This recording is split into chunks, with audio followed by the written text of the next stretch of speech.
78% of women want to date a man who is as educated or as employed as they are. This is just a straight up imbalance. And this is what I've called the tall girl problem. So, Chris Williamson. He is an entrepreneur, former club promoter turned podcaster with more than 70 million downloads. How did I get here? Chris, are you aware of the dark side that's driving you? You really want to go here? I've been chronically unpopular throughout all of school, badly bullied, didn't have a group of friends. So I'd compromised an awful lot of who I truly was to try and just be as popular and successful in that world as possible. But there was a ambient sense that something is broken with me.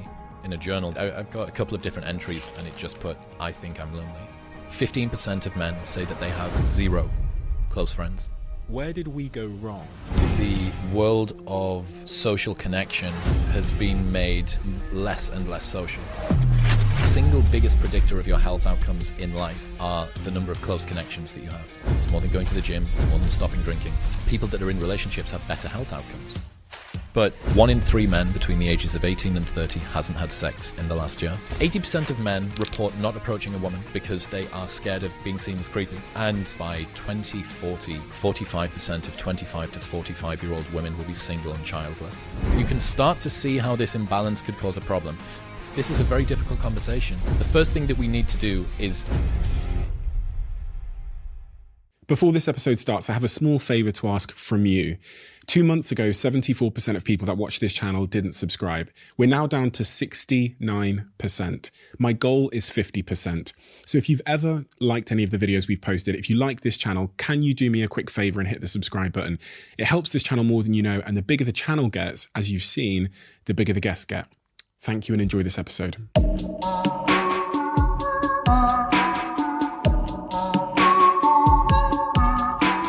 Chris, you do a lot of things, and you do a lot of things very, very well. One of the struggles I had when thinking about how to direct this conversation was really like understanding, because you're so diverse in your thinking and your ideas and the subject matter that you're curious about, how to try and encapsulate exactly who you are. So I guess the question I wanted to start with is, in your own words, what is your mission? I'm a very curious person. I always have been. And I now have the opportunity with my podcast, Modern Wisdom, to commercialize, utilize, weaponize that so that I can bring people in that I'm interested in. So a good example, I did a master's and a bachelor's degree at uni in business. And I always regretted not going and doing philosophy or psychology.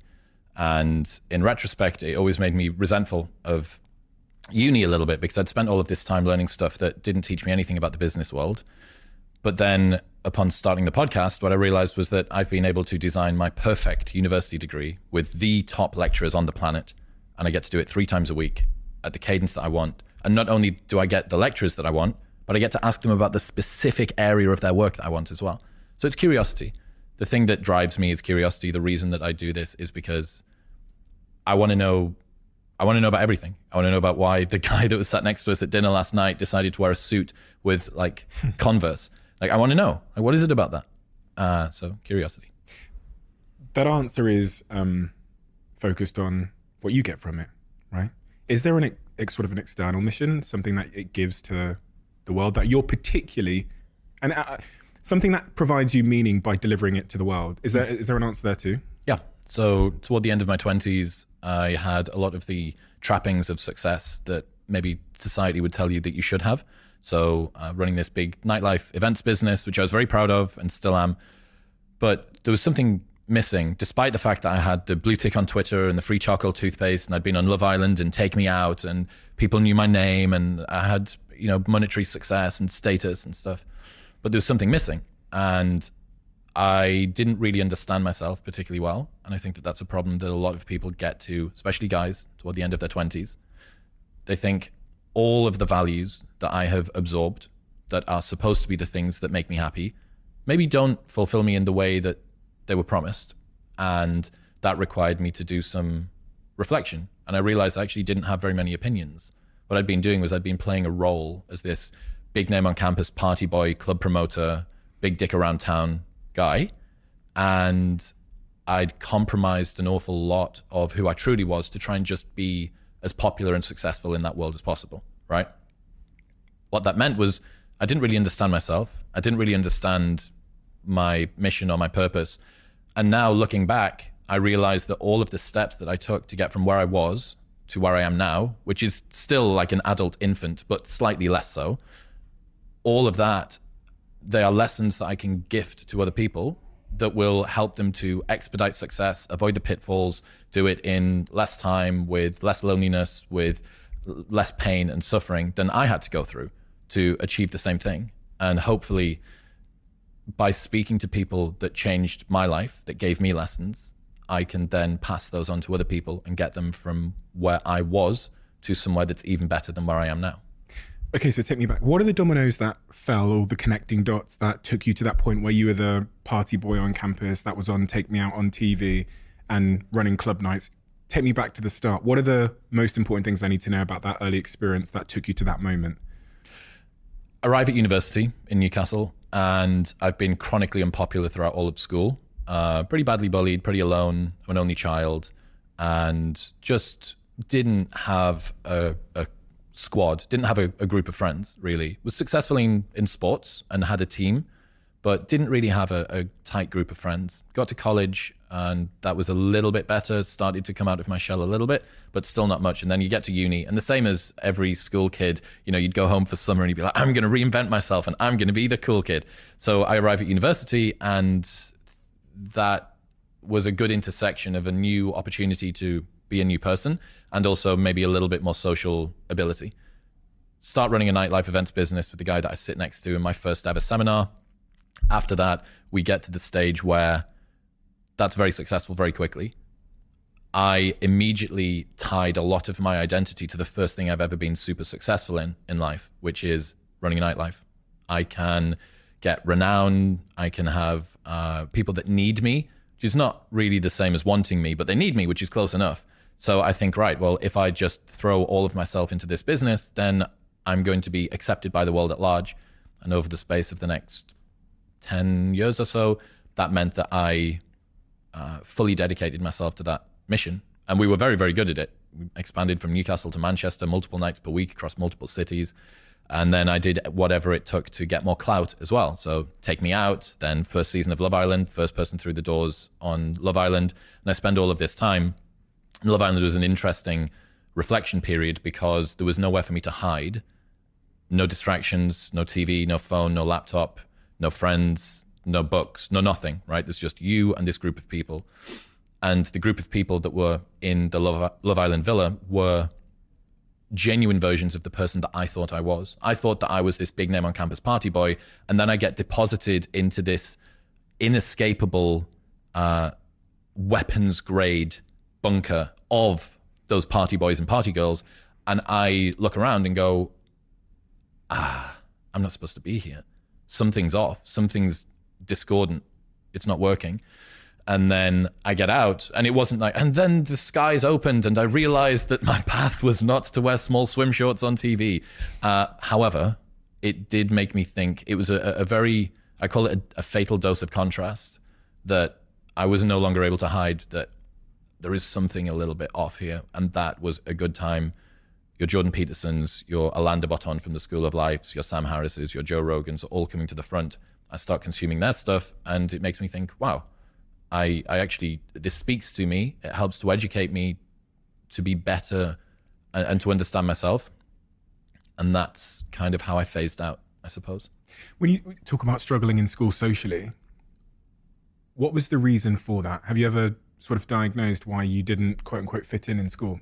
Yeah, so I think any only child struggles to be socialized to the level that they need to in order to have the same set of social skills that anyone with a brother or sister does, right? Like, think about how much time you with a sibling spend arguing, hitting each other, going to sleep, them knocking on your door when you're trying to get ready, arguing for the bathroom, all of these tiny little interactions. I had none of that, right? And even if you spent every waking moment of free time in clubs and sports and whatnot that I did, it's going to be hard. And then I think that there is some inherent introversion in me, and it kind of combined for me to not really understand other kids. So I used to obsess over things like the kind of hairstyle that other kids had, or the way that they tied their tie in school, or the type of shoes that they wore, the way that they carried their bag, which shoulder their bag was on, because I was adamant, I would fixate on that. And that would be the reason that they had friends and I didn't, because I couldn't understand why I didn't have friends. What it was that I couldn't socially relate to kids particularly well because I didn't have a wide variety of social skills. So I struggled. But I was taking this super attentive, like, what is it? What's going on? It's trying to assess. Is it because Stephen wears his watch on his right wrist instead of his left wrist? Is it because of whatever? Because I was trying to diagnose what was going on. Do you know what's driving you from, the good and the bad, the light and the dark? I'm more specifically interested to start with the dark. Do you ever have conversations with yourself about when I say dark, it's a subjective term, but the dark side that's driving you? Absolutely. Yeah, chronically, of course. I think anybody that believes that they're driven by a pure love and positive reinforcement is usually confused. I think that there was a study done that looked at the 3 most common traits of highly successful people, hyper successful people. We're talking top level CEOs. The first one was a crippling sense of insufficiency. The second one was a superiority complex.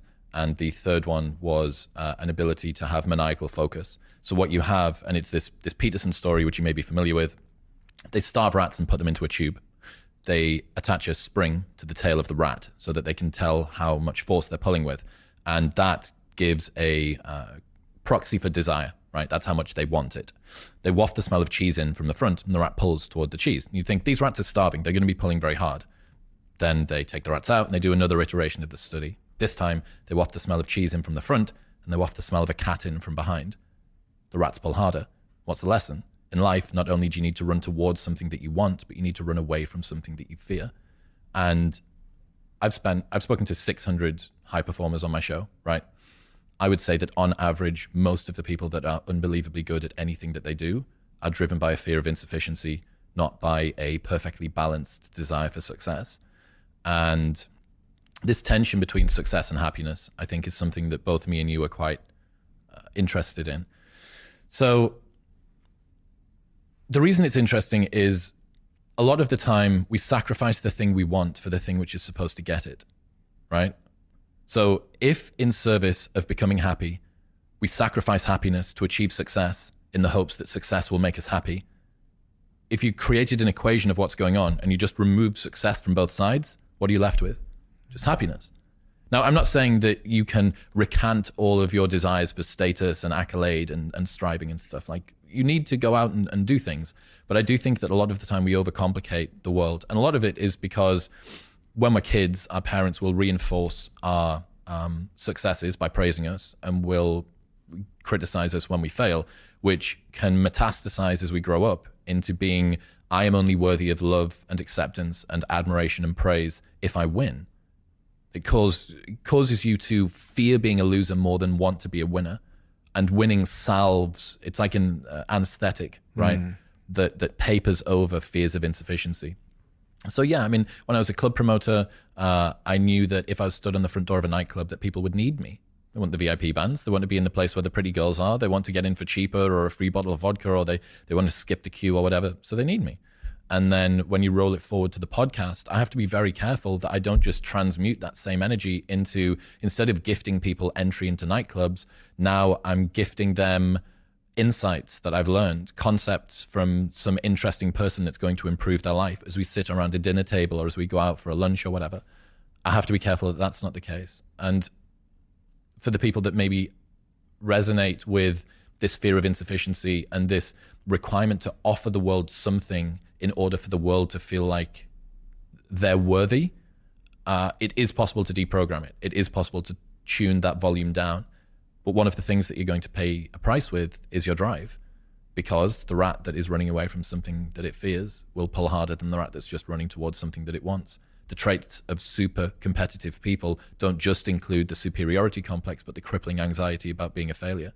So this tension between success and failure is a driver, but it's an incredibly toxic fuel, right? To be propelled by fear of insufficiency can work super well, but it's very dangerous. There's a final example, Eddie Hall, world's strongest man, and he retires on the podium. He's holding this trophy in the air and he's saying, "This is for you, Nana." And his grandma's passed away recently and he's crying and he's 200 kilos and 6'4", and he's worked his entire life. And he said in an interview shortly afterward that if he hadn't won the world's strongest man, he would be dead, single, with no relationship to his kid, because he was pushing his body so hard with the lifting and presumably the drugs that he was taking. He was training so much that his relationship with his wife was breaking down, and he was out of the house so much he had no relationship to his kid.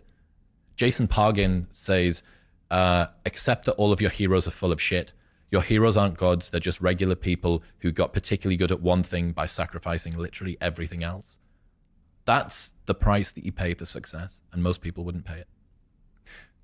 That point about reprogramming the toxic drive that you have, I often ponder with myself. I'm like, and when I think about status games and how status games that, we often think that we're over a certain status game. So, I had a guy on my podcast who talked a lot about the evolutionary basis of status and how if you go to an estate in the UK where there's not a lot of money, they'll have bigger logos on their tracksuits. Is it Will Storr?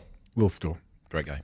And then as people get richer and richer, the logos get smaller, and obviously they play a different type of game. Correct. It's about boats and other things. And that really hit me like a ton of bricks, because I thought, dressed in all black, I really don't have any. I have one material possession. You saw it last night, which is the bag I had on, which I'm waiting for it to break. Nice bag. It's a nice bag, yeah. But outside, I thought, I'm over status games. And I realized that I'm just playing a different set of status games. It's just a counter signal. Yeah. It's the red sneaker effect. It's the reason that the CEO that's worth $1 billion can turn up in a hoodie, but the CEO that's worth $500,000 still wears a 3-piece suit. It's called there's another idea called the barber pole of status.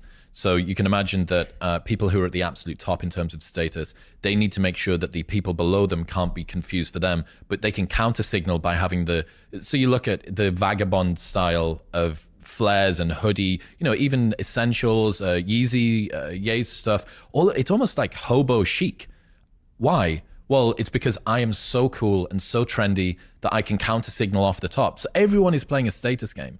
Everybody is at all times. It's just a case of what game are you playing? And that toxic drive, the big shift I've had in my life is I'm now focusing on something which is also driving me to a more fulfilling place. Whereas before I was focusing on like a monetary game where I was like, how much money can I acquire? How big can I build a business? Now I'm focusing it more on things that are more intrinsically aligned with that makes me happy. So this, for example, or writing or DJing, for example, but it's still there. So my question to you, there's kind of two questions there is, what's your journey been like with reprogramming that toxic driving force or that dark driving force or those feelings of insufficiency? And secondly, you said that we can reprogram it. We can dilute it, but it comes at the cost of drive. Yep. How does one do such a thing? So what I was missing for me personally was I didn't feel competent in things. I needed to feel like I was competent and I was proving something to the world each time that I succeeded. Why did you need to feel competent? Because that would salve my feelings of insufficiency. For every time that I won, we had a good club night, the business was good, we broke a record with entries at a different event or whatever, that would make me feel, wow, I'm like less of a piece of shit. Was there a time where you were made to feel incompetent?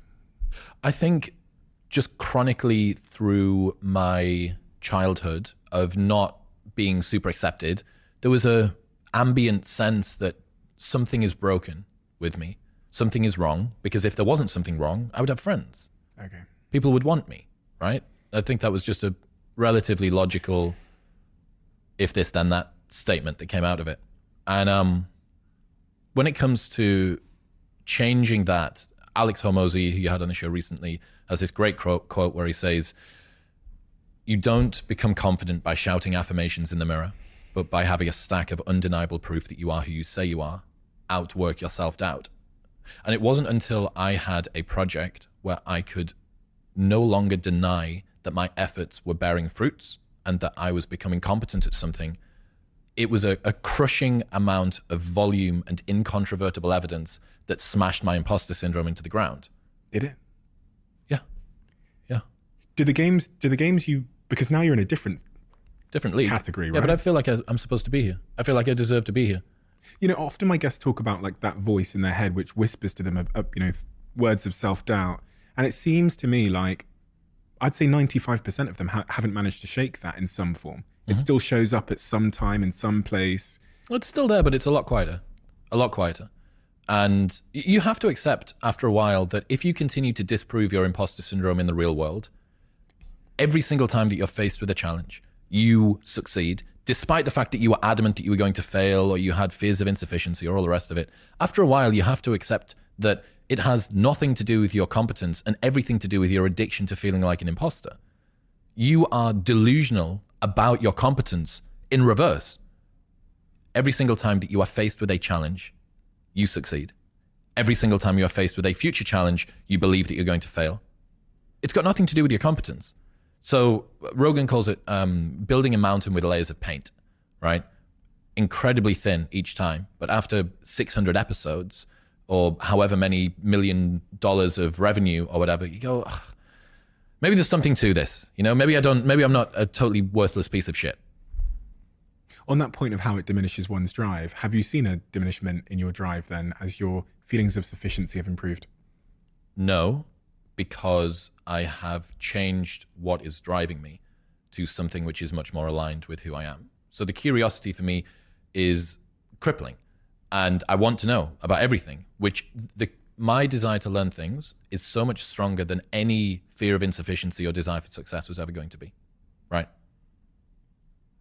That I've just supplanted one toxic type of drive for one incredibly personal, very scalable, leverageable, beautiful kind of drive. That being said, there are times, I'm speaking from, the perfect version of me. That voice, that negative voice comes in a few times a week. It reminds me that I'm not supposed to be here. I'm not who I pretend to be, but it's getting quieter and quieter and quieter. And I think it's getting quieter because I have a stack of undeniable proof that I'm supposed to be here. Do you remember the last time that voice came in? Yeah, I think I told you about this last night. I was on a podcast and my blood sugar fell through the floor.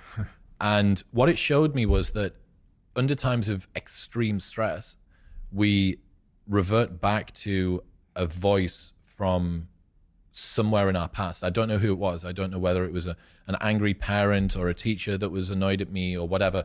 But this voice came in and it said, "You're not supposed to be here. You were never supposed to be here. You're boring. No one cares what you've got to say. You know that you're a fake. Everyone's going to find out. Everybody's laughing at you. Nobody likes you." And I thought, as I'm talking away on this show and my head is spinning with all of this stuff, and I'm thinking, where the fuck has this voice come from? Who is that? I thought that I'd transcended this voice. However, in a high pressure situation, when I felt bad, something came back through. So I think what it does remind me is that there is always work to be done. There's always something there that's hiding behind, and that becoming complacent about personal growth is something that is going to allow that to seep back in. You talked about the paint, Yep. the layers of paint that build confidence. This is something that I've been particularly compelled by because so many people that listen to this podcast struggle with the idea of confidence. And there's a big industry out there, as you've said, that says, look in the mirror, tell yourself you're a millionaire, say it 3 times, write it in your journal. Yeah. But then as I reflected and as I've written in my book, the thing that, and it relates to what Alex Hormozi said, is the thing that I've learned is it's all evidence, for better or for worse. Stack of undeniable proof. And it goes the other way. That evidence that you got at 7 years old when you went up and tried to do a public speech and everyone laughed at you is it's a thicker layer. Correct. Than one layer of evidence to say that you're capable. It's a harder layer to sort of strip. If there is someone listening now and they want to maybe orientate their drive to the fulfilling pursuits that you talk about, but also they want to build their confidence, what advice would you give them? I imagine that's 80% of the listener base here. Act first. Okay. You have to lead with action, because if you are someone that deals with a crippling sense of insufficiency, your ability to discount any good thoughts you have in your mind is going to be so strong. If you try and lead with positivity first, I need to think it, wish it, believe it, and I will achieve it, your set point of negativity is going to just crush that into the ground. I'm speaking from personal experience, right? As the guy that was chronically unconfident and still has, the imposter syndrome that does creep in. You have to start with action. It needs to be, okay, what would have had to have happened in a week's time for me to look back on that week and find pride in myself? Pride's seen as something that you should be ashamed of. It's one of the 7 deadly sins. But David Goggins, I did an episode with him a couple of months ago. We could put it in the show notes if people are interested. And he said pride is something that everybody misses. That having pride in your name, your performance, the way that you show up for other people is something that you can do. But you need to do something that is worthy of being prideful about, right? What would have had to have happened in a week for you to look back on that week with pride? Okay, maybe stop breaking promises to yourself. When you say, I'm going to wake up tomorrow at 7 a.m., and when the option comes to hit the snooze button, don't do it. There's one win that you've got for the day. That's action, right? And it is just, it's tried to say the Peterson clean your room thing, but the reason that works is that you start with the smallest ever step and you expand out from that. You want to become a writer. You want to leave your job and become a writer. Okay, can you commit to writing 1 blog post on Substack per week for the next 3 weeks? That would make you feel like less of a loser if you did that. Action has to come first if you're the sort of person who is chronically unconfident, because you will drag your sense of identity behind you. Mark Manson says that identity lags behind our status by about 1 to 2 years.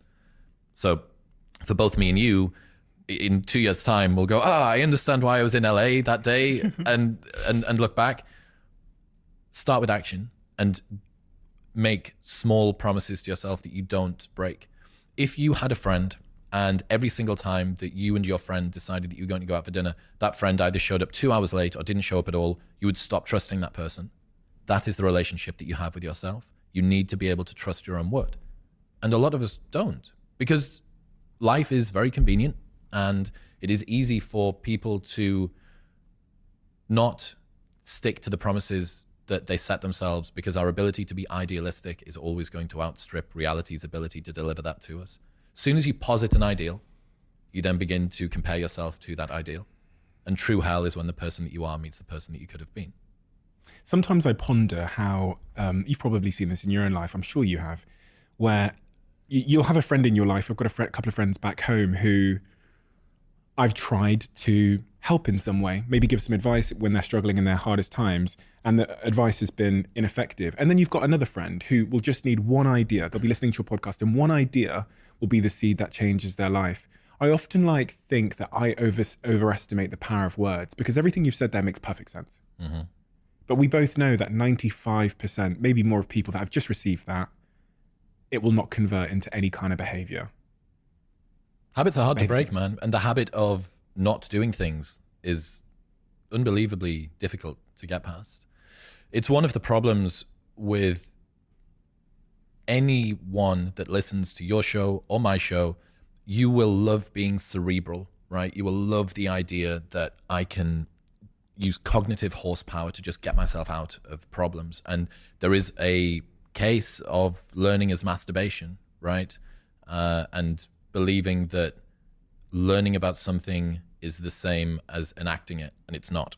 That's why it has to be action first. A quote from one of my friends that he uses when he's thinking about a concept is, does this grow corn? Basically, is it useful? Tell me how I can use this in my life. Does it grow fucking corn, right? It's this beautiful sounding concept, cognitive bias, that helps me understand the way that my brain works and my relationship with everybody else. How do I use that in my life? Give me something to apply it to.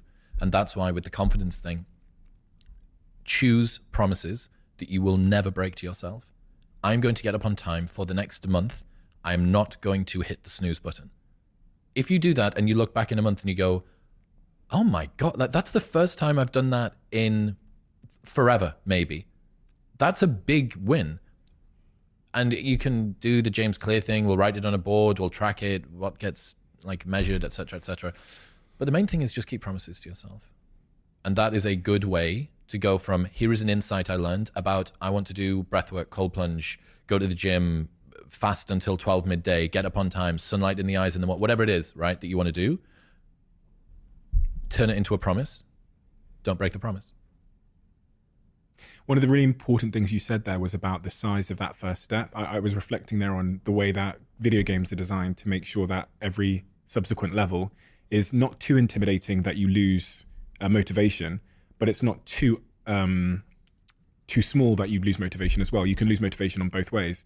And so it's the same with crosswords and video games. They get incrementally more challenging to keep you engaged.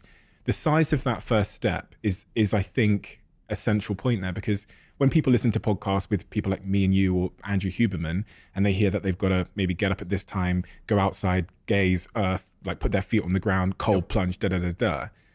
And I go, I'm going to do that. And I set that as my first step. Yeah. I'm set up for failure. Yeah. How important do you think the size and the subjective size of that first step you take to build trust with yourself is, and to start that discipline? The goal isn't to have the perfect daily routine tomorrow. The goal is to still be winning your daily routine in 50 years' time. If you expand your time horizon sufficiently, you will realize that very, very tiny steps can compound. Look at the graph of mine or your followers on Spotify, especially mine, right? Because I was doing my show for so long and it's just nothing, everything. Well, why? Well, it's because it's latent leverage. It takes so many layers of paint to get there. So yes, the first step has to be incredibly small. Do that. Make it so small that you can't say no to it. And then what's next? And then what's next? So when I decided that I was going to try and become a more virtuous version of me, I was going to start telling the truth. I was going to have a morning routine. I was going to develop a meditation habit. I was going to read, all of these things that I wanted to do, none of which I did, right? Toward the end of my 20s, none of which I did, all of which are now the foundation of my life. Over, 1,500 meditation sessions and all of the authors on the podcast, and et cetera, et cetera. I had to do that one step at a time. I didn't have a stable sleep and wake pattern until COVID, ever in my adult life. I'd never gone to bed and woken up at the same time for 7 days in a row until COVID, because I was running nightlife events, right? So no matter how difficult the setback is, even if you're a shift worker, you're a nurse, you're a parent, whatever your challenge is, just make the promise to yourself sufficiently small that even with that challenge in front of you, you can make it work. I hear that and I'm motivated, as a lot of people will be, because that's what happens, like a shower, as the cliche goes, motivation comes and then it slowly washes over us and slowly starts to fade. How do I prepare, or how should I be preparing for the day where I've heard Chris Williams and Steve speaking about this, and then in 3.5 days' time, I wake up in the morning, life has happened, the kid's screaming, my motivation seems to have escaped me. Mm-hmm. The distinction between discipline on that day and the motivation I got from the source, and that came from the inspiration of this conversation. What do I do? Discipline eats motivation for breakfast. You don't need motivation. It's great if it arrives. It's some extra fuel on the fire. But discipline is the thing that you need. What would you tomorrow want you today to do? You tomorrow would want you to keep that promise to yourself. And it's why discipline is so much more valuable. I remember this conversation between Jocko Willink and Sam Harris 6 years ago. And they're talking about how you can't fake bravery. Because if you do a thing in spite of being scared of doing the thing, that is bravery, right? There's no such thing as fake bravery. Like if you do the thing and you're scared, that's bravery. If you don't do the thing and you weren't scared, that's not bravery, right? The same thing goes for discipline. Doing the thing in spite of not wanting to do the thing is discipline, right? You don't need motivation to get yourself up to go and do a thing. Make the promise small, build it up step by step. Know that you are going to have setbacks. And this is my favorite rule from James Clear, which is a habit missed once is a mistake. A habit missed twice is the start of a new habit. Never miss 2 days in a row. So ideally, go for a month, build it up. But after that, if you ever miss one day, go, okay, mistakes are going to happen. Tomorrow I double down. Tomorrow I go on time, absolutely perfect. I'm straight up out of bed, or I go to the gym, or I walk the dog, or I do my meditation or whatever. And that's a good heuristic. Stops errors snowballing into new habits. What about if I get to day 3? It's then, in James Clear's definition, the start of a new habit. Do I not just apply the same thinking that I did when I missed it on day 1? You just need to, if you don't ever miss 2 days, you shouldn't be able to get to day 3. What if I do though? I think about my own fitness journey. I've been working out for the last 3 years, and there will be a week where motivation is gone. And there'll be multiple weeks. So sometimes it'll be 2 weeks in a row where I'm like taking my ass to the gym, but my workout is absolutely atrocious. I might as well have not have gone. And I do that because I'm trying to continue the behavior Correct. in spite of the motivation. Well, it doesn't change your worth as a person, you know? You want to do this because you think that it's good for you, because you believe that it's good for you, because you care about yourself. You care about Stephen and his body and his mind. You want him to have a long and healthy life, and the same for everybody else that's listening. They want to have good outcomes from the things that they do in life. You don't need to lambast yourself because you don't do a thing that is perfectly designed to make you feel good. Okay, like you missed 3 days in a row. We get back on the horse. We go again. Discipline. You talked a second ago about the fundamentals of your life now, the things you wanted to put in place. You referenced meditation and these kinds of things. When I think about the Chris Williams that was running those club nights, was on Love Island, Take Me Out, and the guy that sat in front of me now, if there were a couple of key fundamental tools or devices that have taken you from there to the guy sat in front of me here, and what are those things? And I say this because, when people give advice on this podcast sometimes, or when in books and stuff, they'll talk to things they think they're supposed to say, but you never really get the truth stuff. They'll say, oh, meditation, I've never heard that before. I'm like, for Chris Williams, what took you from there to the Chris Williamson sat in front of me now? Getting up on time every day. Every day? Every day. And what's on time for you? 7 to 7:30, depending on what time I went to bed. So it'll change each night, but I'll set an alarm and I will get up on time. Go to bed and wake up at around about the same time each day. Makes a massive difference. Go for a morning walk first thing. So sunlight before screen light was something that I was doing before Huberman talked about the down regulation of the amygdala response and the lateral eye movement helps blah, blah, blah in the brain. I came upon this because I wanted to go for a walk more. I wanted to get as many steps in as I could. Get up and go for a walk, because so many people are stopped the second they wake up because they use their phone as their alarm. They roll over, they hit the alarm on their phone, and now their phone's in their hand. And now they're in bed for half an hour doing the cycle through all of their social media apps. Sleep with your phone outside of your bedroom. That was the number one change that I made. Phone is outside of the bedroom. And how long have radio alarms been around? A million years, right? Like, just get any kind of alarm clock. Wake up, go for a walk before you use your phone.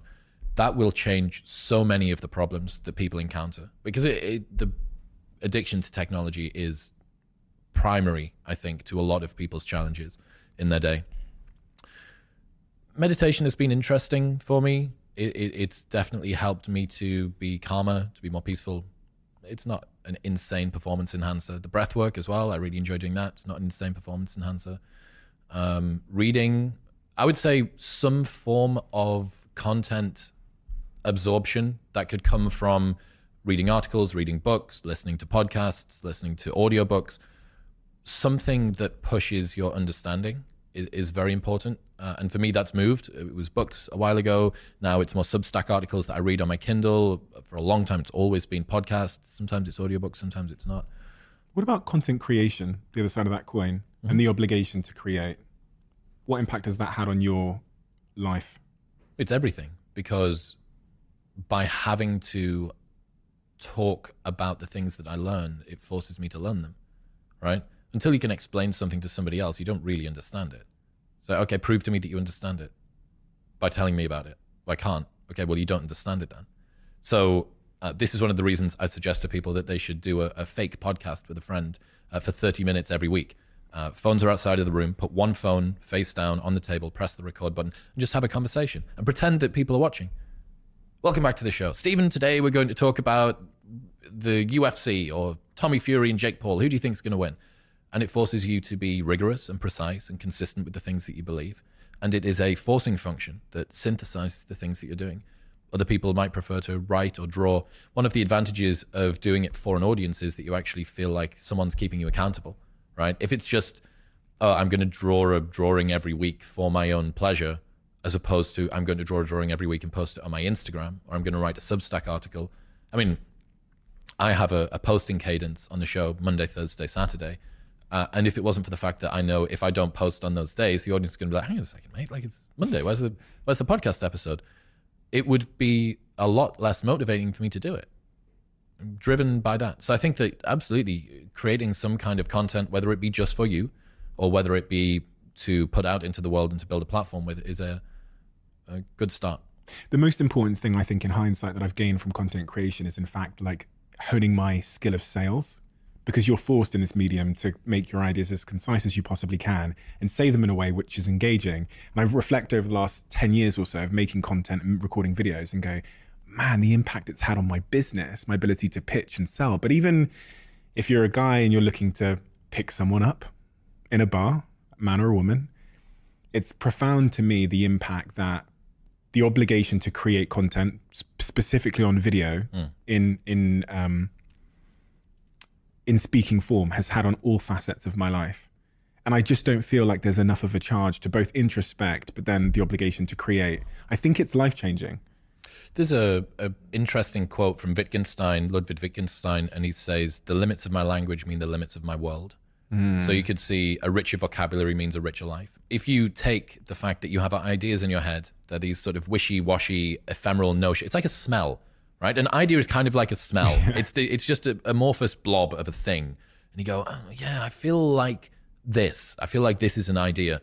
Until you make it take form through spoken word, written word, or drawing, it doesn't really exist. It's not tangible. You can't see it. You can't work out where the holes are in whatever this idea is.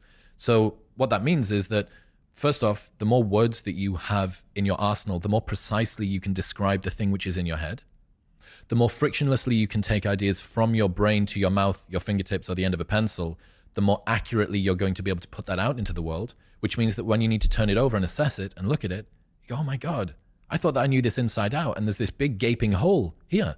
I need to work out what's going on, which is why a loneliness epidemic, the massive falling rates of friendlessness in the world aren't particularly good, because not only is it bad for the community and for social cohesion, but it's bad for the individual's personal growth as well. If you want to fully learn something, you want to spend time synthesizing your ideas. And you can really only ever do that for somebody else.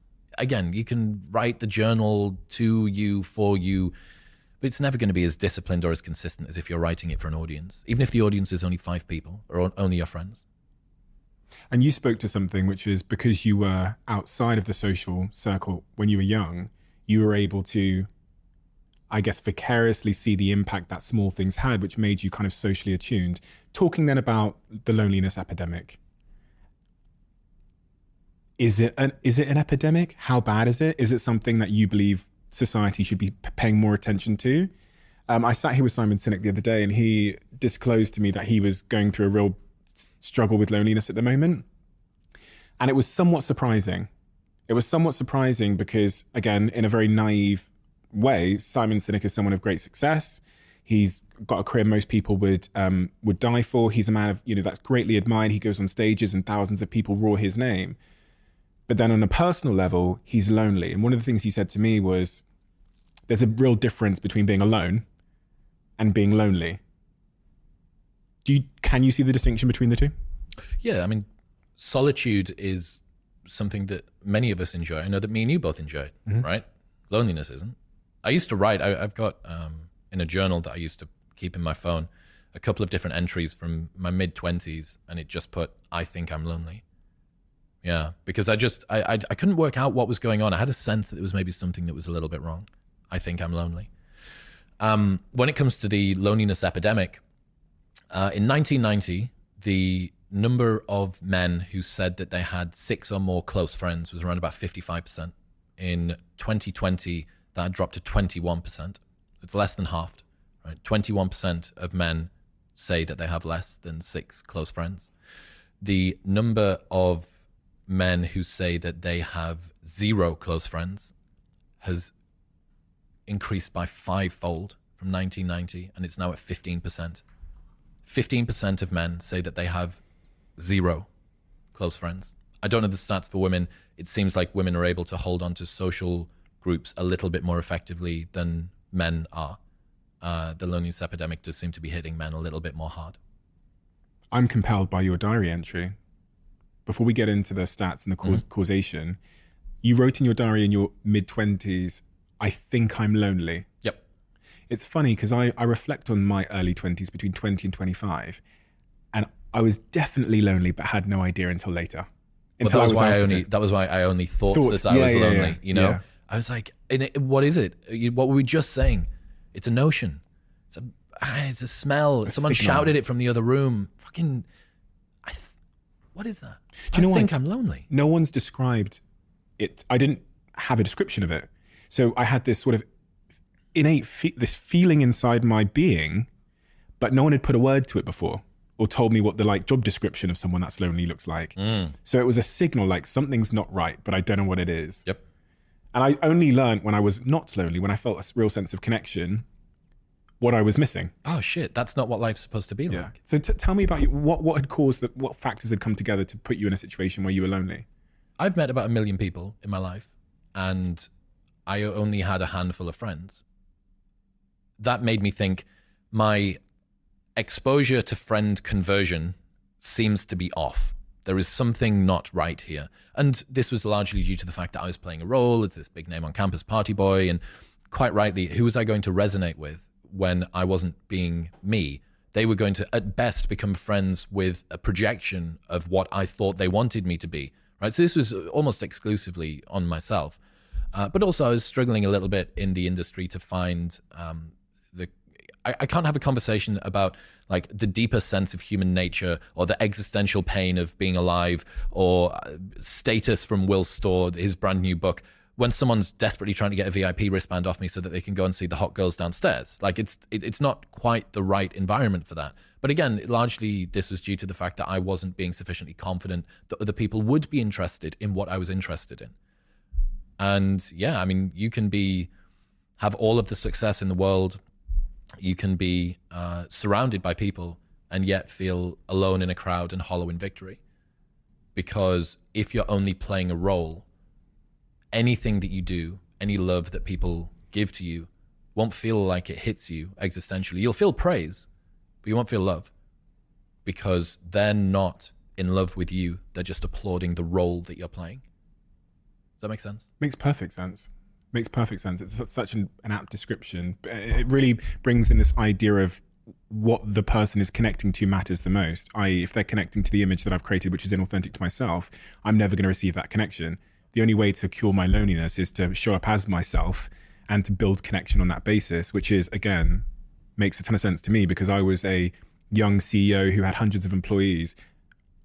My relationship to them wasn't necessarily Steve, the true sense of Steve, to them. So Steve, the CEO. It was CEO to employee. Yeah. And then in my personal life, in that early 20s phase, there was maybe one person, maybe two, that knew Steve, that were connected to Steve. Yep.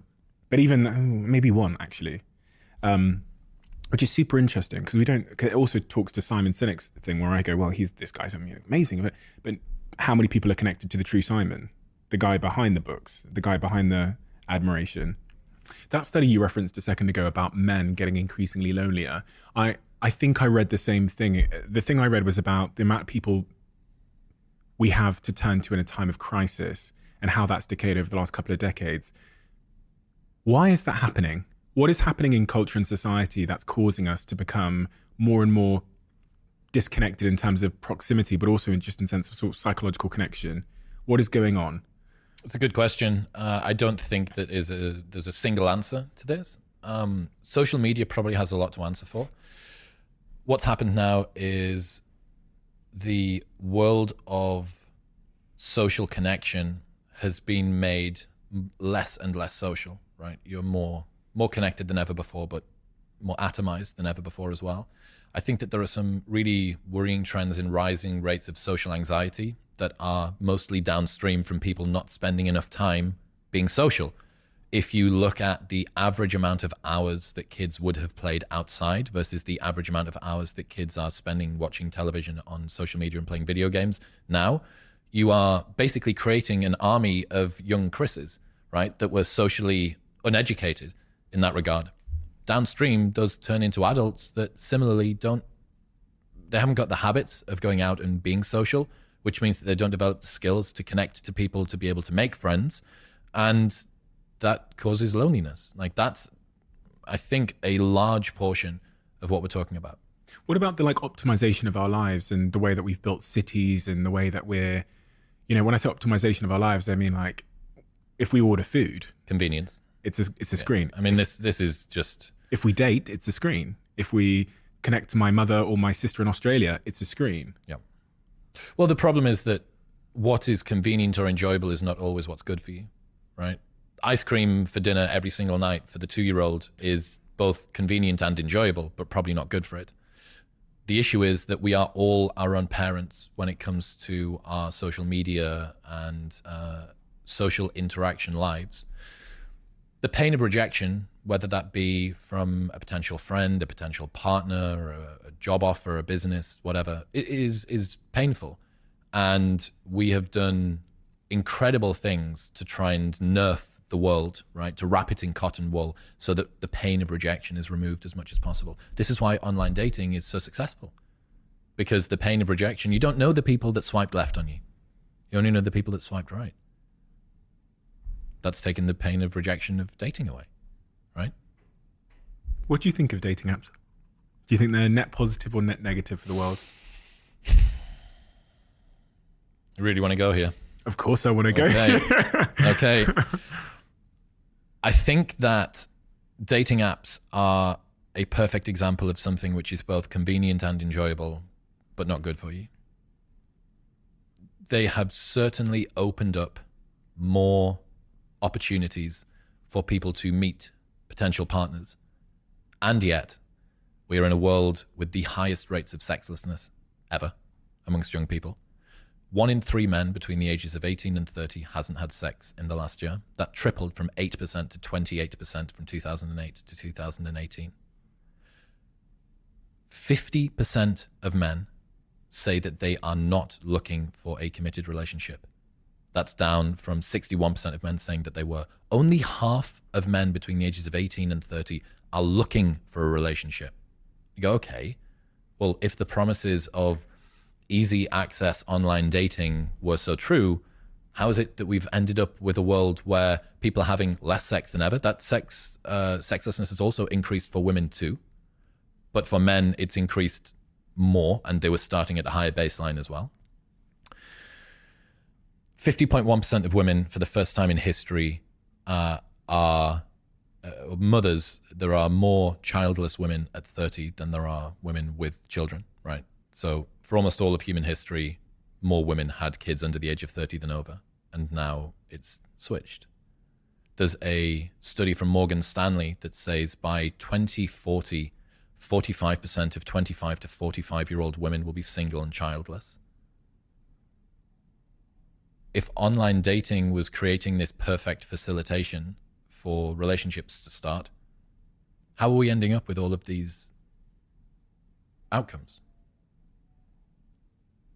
It's a question. What's wrong with the outcomes? What do you mean? Why should people care about being single? All the stats you've just said, I could look at them and say they're just sort of objectively neutral. Like there's no adverse consequence to society or the world. It's fine that people aren't having kids. It's fine that people aren't having sex. I'm playing devil's advocate here, but like, what is the negative consequence of all of those outcomes that you've described in your view? There are people for whom a life without a partner is the right choice. That's absolutely something that I'm prepared to accept. But it's not most people. It's one of the biggest levers. In fact, the single biggest predictor of your health outcomes in life are the number of close connections that you have. It's the number of friends. It's more than quitting smoking. It's more than going to the gym. It's more than stopping drinking. It's the number of close friends that you've got. And a relationship is a big close friend. Robin Dunbar says that in order to get into a relationship, you have to sacrifice 2 friendships because you can have around about 5 very close friends. If you want to get into a relationship, you need to get rid of 2 of them because there is a minimum time investment. So people that are in relationships have better health outcomes. They have onset of dementia later. They have Alzheimer's problems later on in life. They are less lonely. That seems pretty uncontroversial. And yet both sides of the aisle, both men and women, are retreating from relationships and finding ways that they can justify this. Boss bitch culture and sort of the lean in women's mentality, or men going their own way, and incel culture and the black pill for guys are both ways that each sex is trying to deal with the challenges that are coming out of the mating market. Both sexes are saying, I don't want to be a part of this anymore. I'm finding it so painful and difficult to be in this world that I'm just going to cast off any of it altogether. And then retroactively come up with a lot of explanations that can justify why they didn't need to be in a relationship in any case. And for some people, that's true. But for most people, that's not. Dating apps are clearly not, and as you say in your own words, and previously, aren't the only causal factor. So my question to you is, where did we go wrong and how do we go right? Okay, so I think challenges in the mating market are coming from many directions. One of the main ones that will be pertinent to the people that are listening is the increase in female achievement in education and employment. Now, about 50 years ago when Title IX came in, there was a 13 percentage point swing in favor of men to women in universities. There were significantly more men than women. What's Title IX? It was an affirmative action policy that helped to get more women into higher education. 50 years later, 2023, it's a 15 percentage point swing between men and women in university in the other direction. There are 2 women for every 1 man at a 4-year US college degree, around about by 2030. Women on average between the ages of 21 and 29 earn £1,111 more than their male counterparts. Women are roughly twice as likely as men to say that they will value financial prospects in a partner. Around about 78% of women say that a stable job is something that is important for a partner to have, whereas around about only sort of 45% of men say the same thing. For a man to increase his rating on a 10-point scale by 2 points, he requires around about a 10-fold increase in his salary. For a woman to achieve the same 2-point improvement on a 10-point scale, her salary would need to increase by 10,000 times. My point being that women are concerned about a partner's socioeconomic status significantly more than men are. Now, you can start to see that if you have a world in which women are attending university at high rates, they are achieving more success in employment, at least in that sort of 21 to 29 range, which is when most people are perhaps looking for potential partners. And yet, the socioeconomic status of a partner to a woman is a big determinant of their level of attraction. You can start to see how this imbalance could cause a problem. Similarly, when we talk about education, a man with a master's degree on Tinder gets 90% more right swipes than a man with a bachelor's degree. So for all of the guys that are considering going and getting a master's degree, even if you think it's going to be useless, at least accept the fact that you get 90% more right swipes for the rest of your life, or just lie about your master's. I don't know. All of this rolled together describes something called hypergamy, which is the female tendency to date up and across. On average, women want to date a man who is as educated or as employed as they are. Now, in a world in which, quite rightly, women have finally been able to achieve parity in education and employment and status and have independence and not be financially reliant on their partner, all the rest of it, that's great for them. But it does cause some challenges for their dating. And this is what I've called the tall girl problem. So everybody knows what it's like to have a girlfriend who is 6 foot without heels. You go, if you want to wear heels, you're looking at professional athletes, because on average, women want to date a man who is at least as tall or a little bit taller than they are. So as women rise up through their own competence hierarchy in education and employment, they further shorten down the potential pool of eligible men that are as educated or more educated and as employed or more employed than they are. This is a challenge. This is just a straight up imbalance, right? What this causes is a very large group of men toward the bottom of this distribution to be essentially invisible to women.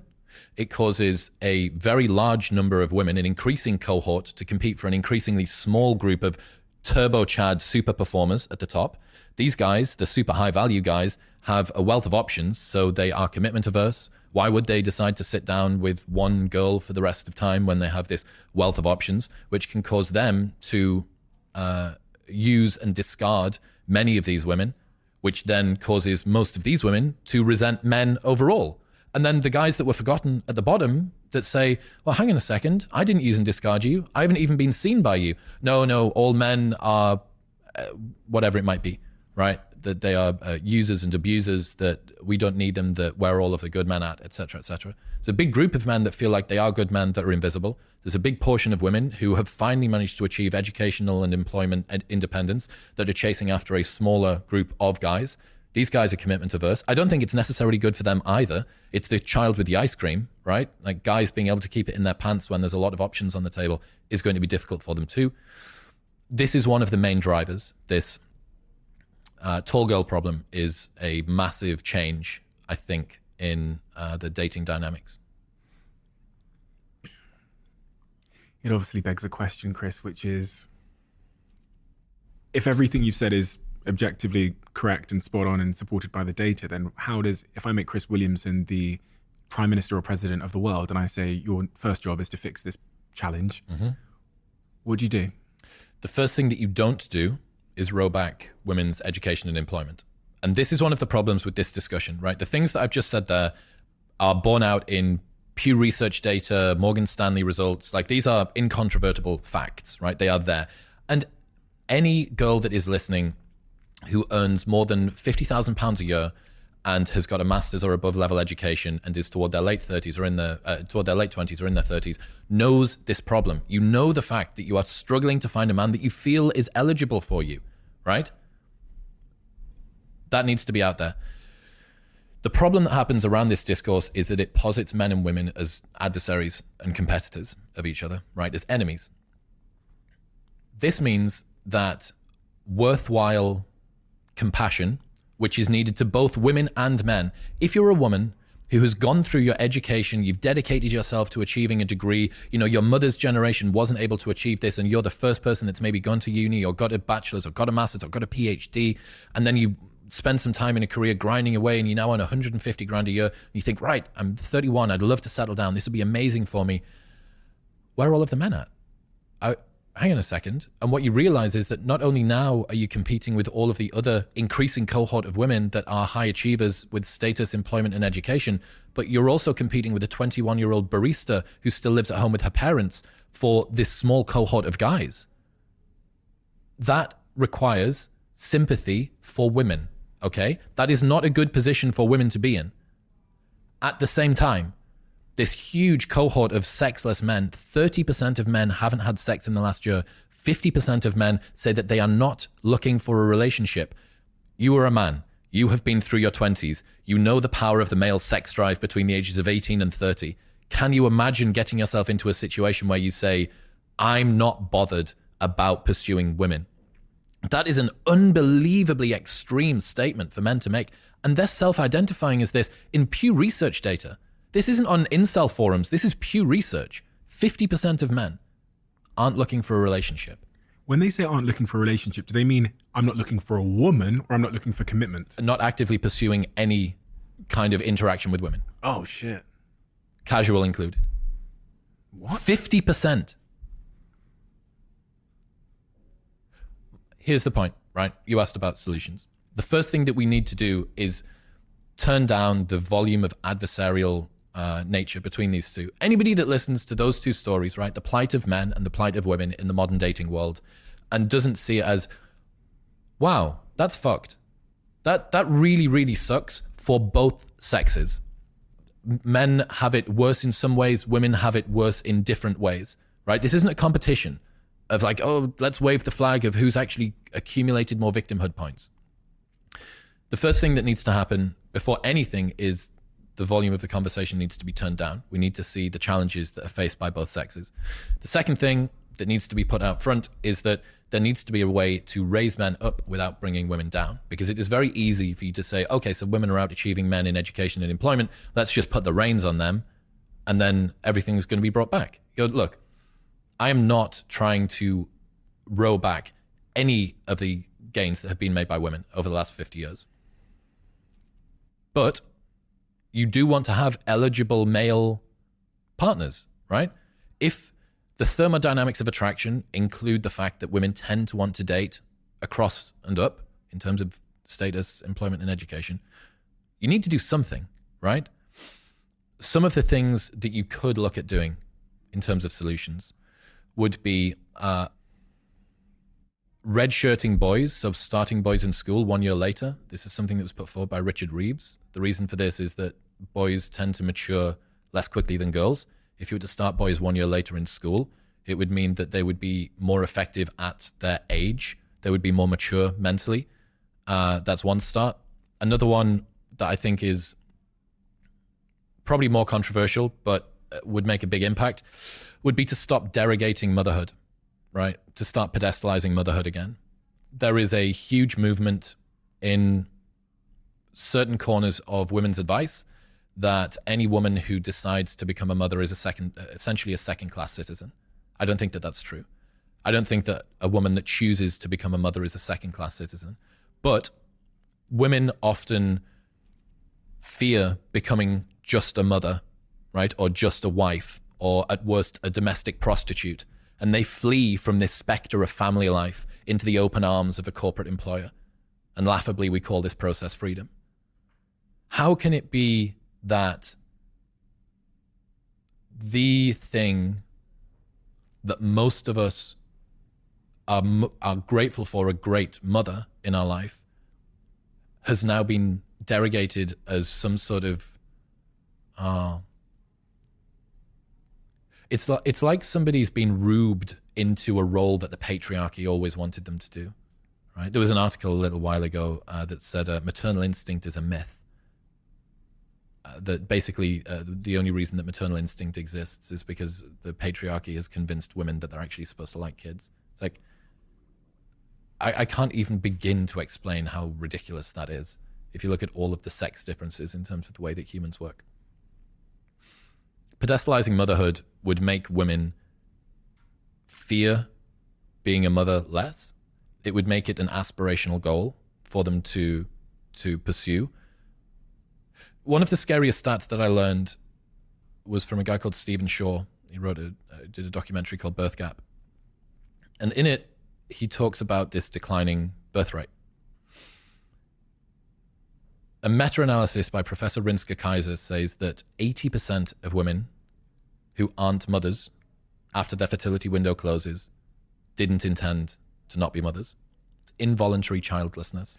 Around about 10% of women are physiologically incapable of having kids. Very unfortunate. Around about 10% of women intended to not have children, which leaves a whopping 4 out of 5 non-mother women who didn't intend to not be mothers. And these women have support groups where they come together to grieve for families that they never had. And it breaks their hearts that they weren't able to find the right partner in time before their fertility window closed. And Professor Kaiser talks about the pain that these women feel. And Stephen Shaw's been to these support groups, that women who thought that they had more time, that struggled to find a partner in time, they grieve for families that they never had. And that sentence just, it makes me feel so upset. Like, it's so painful to hear the prospect of a woman that wanted to have a family and couldn't. It's very difficult. So there's two solutions there that you've kind of offered up as potential solutions to that. Does that alone fix the other side of the coin, which is the huge quantity of men that are avoiding relationships, intimacy, women altogether? Not particularly. Raising men up somehow would be great. But I mean, where we begin with that, I don't know. I think men are heavily checked out of education and employment. Men have been retreating from the US labor force market by 0.1% per year since 1950. 87% in 1950, it's about 67% now. By 2050 or 2040 or 2050, it'll be 65%. Given that women want, on average, about 80% of women want a man with a stable job, this retreat is not good. Each step that men take where they take themselves out of education and employment not only isolates them and makes them economically less viable as contributors to society, it also makes them less eligible as mates. On average, men between 18 and 30 in the US spend 2,000 hours per year playing video games, stoned, or on prescription drugs. That's not the eligible partner, right? So one other thing that you could look at doing is encouraging in-person dating. So online dating does worsen this issue because it allows you to optimize for objective metrics of success, right? On a dating app, and this is for both men and women. On a dating app, particularly for men, you can have your education level, you can have the car that you're with, you can talk about your job, so women are very much encouraged by the platform itself to take a incredibly low resolution view of this person. So all of the things that guys are able to work on, like, vibe and humor, being pleasant, being kind, being caring, being charming, none of that can come across on a Tinder profile. And this means that it further worsens the tall girl problem. You see how it would make the objective metrics even more and more worsened. Let's not forget that there are 3 men for every 1 woman on a dating app. So even if every man matched off with a woman, there would still be this huge number of men that didn't have a partner, right? So online dating hasn't delivered on the promises I think that anybody wanted for it. Women swipe right on around about 4.5% of profiles for men. Men swipe right on about 60% of profiles for women. This means that a lot of men see online dating as a waste of time. We spoke about how it buffers rejection and that it helps people to not feel rejection so much. But when you spend a lot of time on apps, swiping right on 60% of people on average, and you don't get very many matches or any matches, or the few matches you do get never turn into dates, that would quite rightly make people feel disenchanted with the world of dating. Downstream from the problems of social media that we spoke about before are a lack of ability to flirt. I actually think that flirting is a lost art at the moment. It's a very complex thing to do. It's a push and pull. You have to understand a lot of intricacies about sort of social dynamics and interaction. You need to be able to tease, but not too much. And the art of flirting is incredibly difficult to get right. And it's even more difficult if you've never interacted with a woman in the real world, especially as guys and girls. Now, let's touch another third rail, Stephen. Me Too. So Me Too was a necessary requirement to call powerful men to account for misbehaving and using their power to gain sexual access to women. What it sought to do was to sanitize the toxic elements of certain males' behavior. What it's ended up doing is it's sterilized almost all of it. 80% of men report not approaching a woman because they are scared of being seen as creepy. 84% of women say that they want the man to make the first move. Women are terrified of being approached by men because of stories of sexual assault, of dangers within the workplace, of overreach by men that are both in power and out of power. Men are terrified of approaching women for fear of being accused of all of those things. So we have an epidemic of loneliness and sexlessness amongst the sexes. For the first time in our 4 million year history, we have large cohorts of both men and women who want relationships and can't get into them. Men feel invisible on dating apps and are terrified of approaching women in the real world. Women yearn for men who they want to be in a relationship with, but either are not spoken to by or are used and abused by. In person, both of them are terrified of talking to each other in any case for fear of either being accused of or becoming the victim of some sort of terrible interaction. I think that re-enabling in-person dating would make a massive difference. It would reduce down the tall girl problem because you would have the ability for guys to gain status in the eyes of, for instance, a guy that maybe doesn't have a university degree but is unbelievably funny is still very statusful, right? Because humor engenders a sense of status. It's called clown maxing in the black pill world. But that guy might not get a chance if he was just on online dating. So that would be another thing. and you can see as well how the incredibly righteous ideas of Me Too, when taken to an extreme, could end up causing some externalities that disadvantage women in the dating market.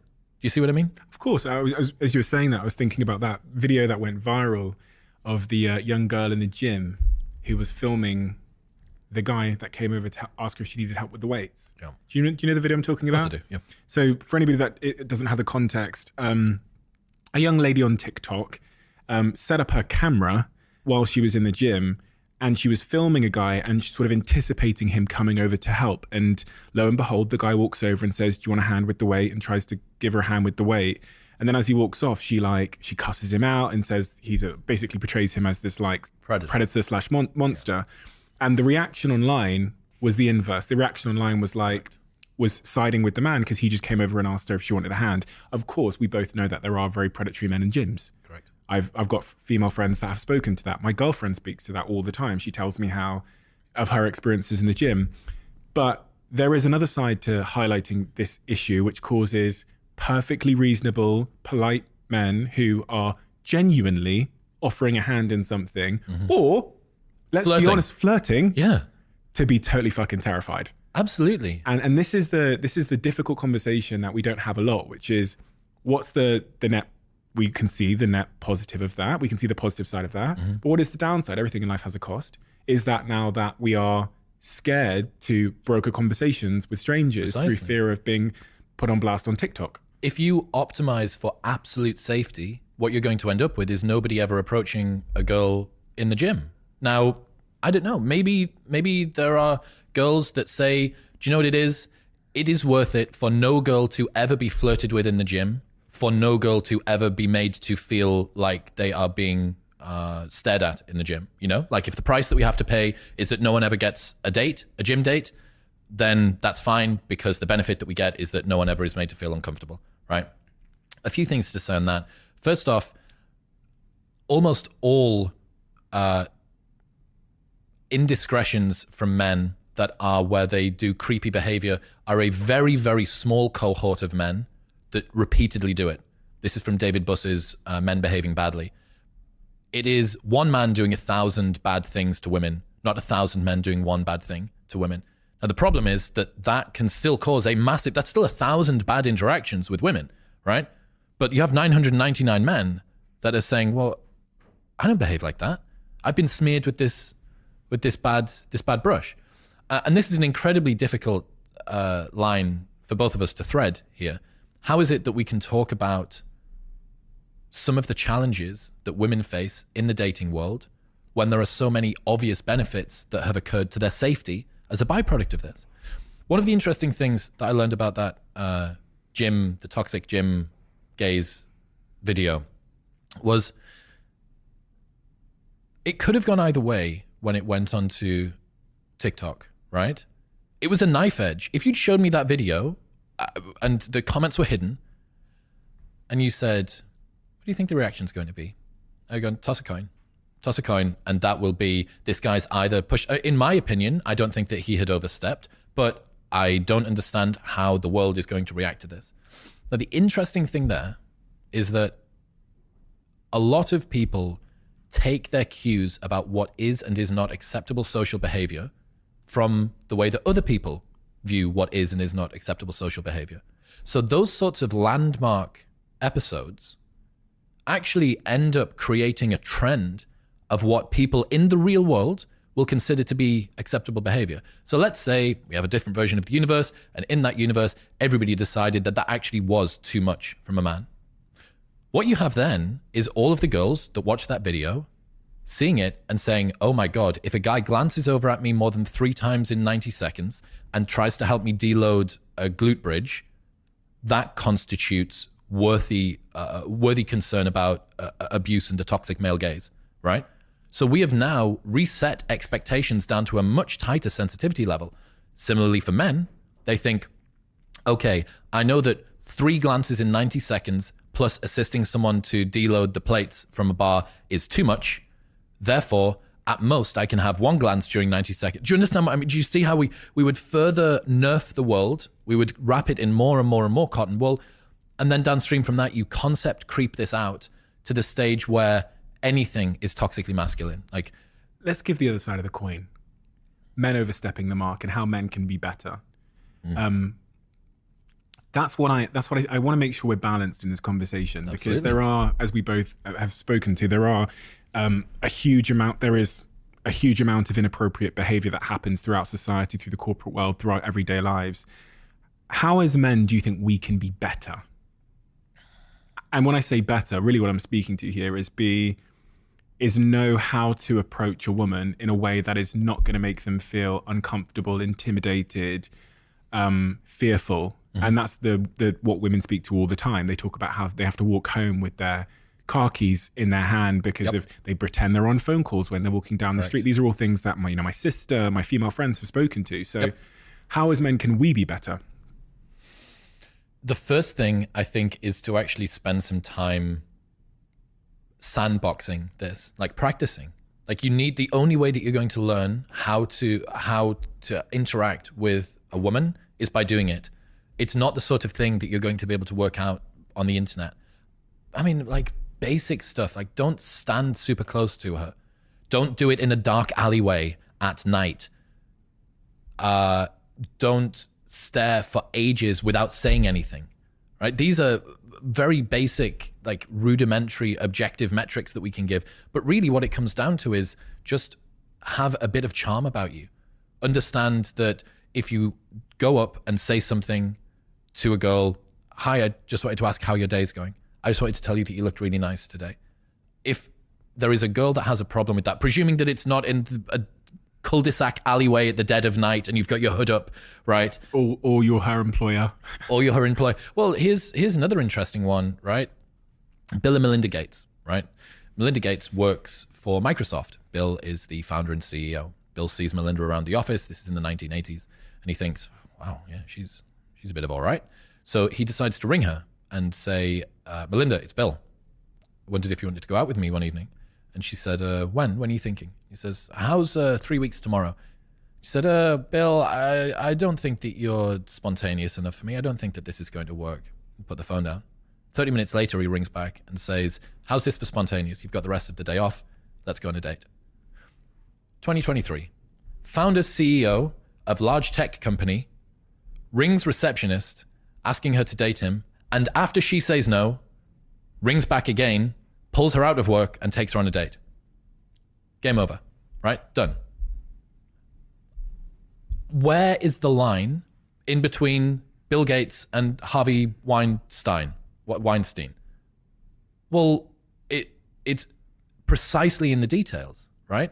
Everybody can say what Harvey Weinstein did was wrong. Some people would say that what Bill Gates did was wrong. But okay, is it wrong for two people, a guy and a girl, who spend every day, every single time that they go to the water cooler, one of them sees the other one gets up and like escapes from their chair so that they get the opportunity to go to the water cooler together, and they've been doing it for 6 months and it's this super platonic thing, but the guy's terrified and the girl's terrified. You go, okay, like, should we nerf every relationship so that interaction can never move to the next level, given the fact that we've got high rates of loneliness, given the fact that we've got massive amounts of sexlessness? 20% of relationships begin on online dating. 20% of relationships begin in online media, social media, right? That's 2 out of 5 relationships begin online, and they're the most fragile. They're the ones that drop the quickest. They're the ones that stay together the least long. Workplace, better. Friends, even better. Church, even better than that, right? But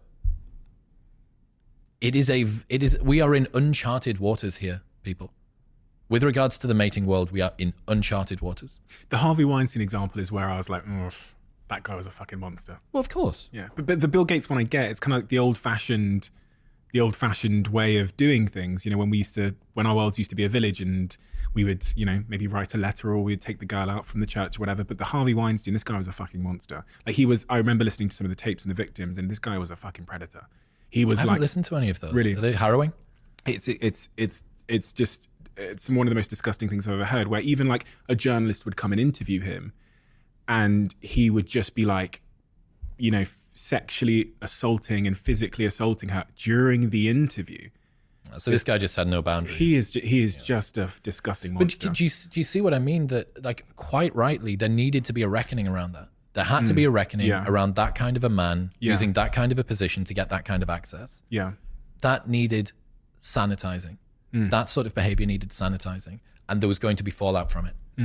Downstream from that, how sanitized should behavior be up to the point at which it's been sterilized? And there is 84% of women say that they want the man to make the first move, right? It is still on. I mean, for the girls that are listening, how many times have you been the one that's approached a guy? Like, I've been in nightclubs for 15 years, right? Met about 1 million people in there.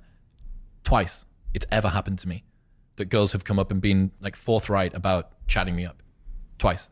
And I've worked 1,000 nights in my... That's actually pretty good going, actually. yeah, two out of 1,000. That's not too bad. I mean, that could also be my fault, right? Like, but this is very difficult, man.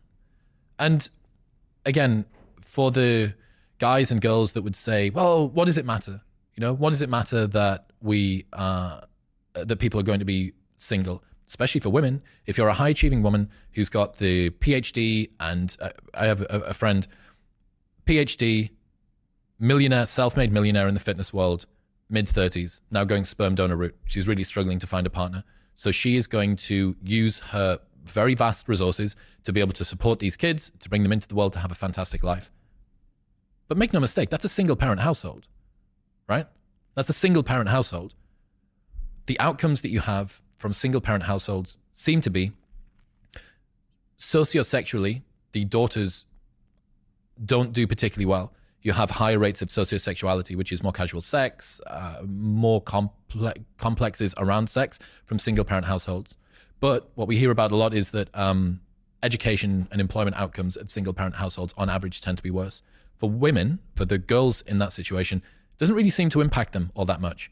So however big you think that effect is, double it and put it just on boys. It's only boys that seem to have that kind of a problem. And quite rightly, you're not going to have a patriarch in the family that's maybe able to deal with a rambunctious, disagreeable boy. I don't think, for the women that want to have kids and you have the resources, absolutely. But for anyone to say that that's the optimal approach, that this is what would be amazing. And again, I'm not saying women become domestic prostitutes, take yourself out of the boardroom and get yourself back in the kitchen. Like, that's not what either of us are saying that we want women to do here. But most people, 8 out of 10 women that are childless once they reach their 40s and later, didn't intend to not be. This is a very difficult conversation that we need to have to warn people about the impact of not thinking ahead in their relationships. You have less time than you think. You need to be aware of that. If I, on the other side of the coin, when we're talking about men again, if I delete the dating apps then, so, you know, first thing we're doing, we're deleting all dating apps. That still leaves us in a world where there's this kind of pseudo-sexual, fake digital relationship in porn. Oh, yeah. Pornography still exists. So I'm wondering about that 50% of men.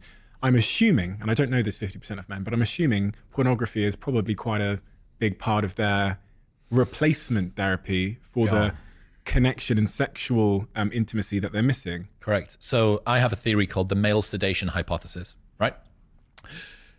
There is a phenomenon called young male syndrome. If you have a large number of non-partnered, childless men in a society, that tends to be an unstable civilization. There's examples throughout history where men who don't have a reason to behave, who don't buy into the social contract of cohesing everything together, tend to cause problems. They revolt, they cause riots, they spray paint cars, and they push over granny, and they do domestic violence and sexual assault. There have been a number of incel killings, of disaffected, disenfranchised young men that have gone out and done horrible things. But it is not increasing in line with the amount of sexlessness, right? It's tripled. 2008 to 2018, tripled 8% to 28%. The number of associated young male syndrome incidents hasn't increased in kind. So you think, okay, something going on here. Something is happening which is causing men to not enact this very well established throughout all of history response. When men get into a relationship, their testosterone drops. When they have kids, their testosterone drops again, and reduced testosterone reduces risk-taking behavior. If you've just had a kid, or you're in a relationship, don't try and jump off that cliff, because then maybe you've got a kid that doesn't have a father anymore. You can see why that would be adaptive.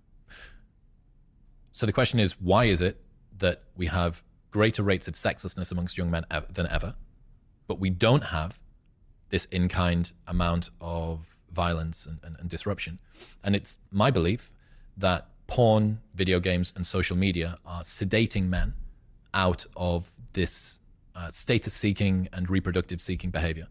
So I think that you get a titrated dose, just an ever so slight, just a little bit of reproductive cues from porn that helps to sedate men's desire to go out and pursue women. I think that what video games do is they create a sense of camaraderie, of goal-seeking behavior, status within the online world. It satisfies a lot of what men would have been trying to achieve with that young male syndrome revolution in the past. So my belief is that we have this male sedation occurring. Now, given the choice between a society of men who are dangerous and a society of men who are sedated, right now, the group of sedated men are ever so marginally better. But the only reason for that is that we're at a time of peace, right? If there was an alien civilization that came down to Earth today, the best thing that we could do would be to switch off all porn, turn off all social media. You want men to be angry. You want men to be riled up when there is something that they can direct that anger at. Right now, there isn't. And if they did, it would just foment and it would cause problems and it would be bad, right? So yes, the sedating of this kind of reproductive seeking behavior in a way has made the world calmer, but it's not particularly, you wouldn't say it's optimal, right? This isn't great. Right. Oh no, absolutely not. I mean, the advent of the no-fap movement, men who identify as not masturbating, they self-identify as not masturbating, they have no-fap streaks. You heard of this? No. Stephen, you've not heard of no-fap? No, I'd hang around in the wrong You're wrong chronically circles, online. How have you not heard of no-fap? How have you, Chris? Look, I know about my no-fap, okay? So there is a very big community of guys online that have recanted porn. This is what we were talking about before, right? For every movement, there is a counterculture. For every sex positive, there is someone that will decide to push it away. For every woman that struggles to find somebody in the dating market, there is the boss bitch culture, which is the cope. Then there is the lean in, which is like the trad wife thing. There is the guy that becomes the Chad and has sex with all of the women. There is the guy that retreats from that and goes men going their own way and completely recants it as well, right? So you have the push and pull on both sides.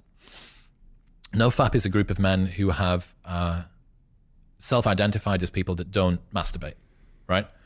This is because they see the impact of porn on their psychological health, on their physical health, and they don't like what it does to them.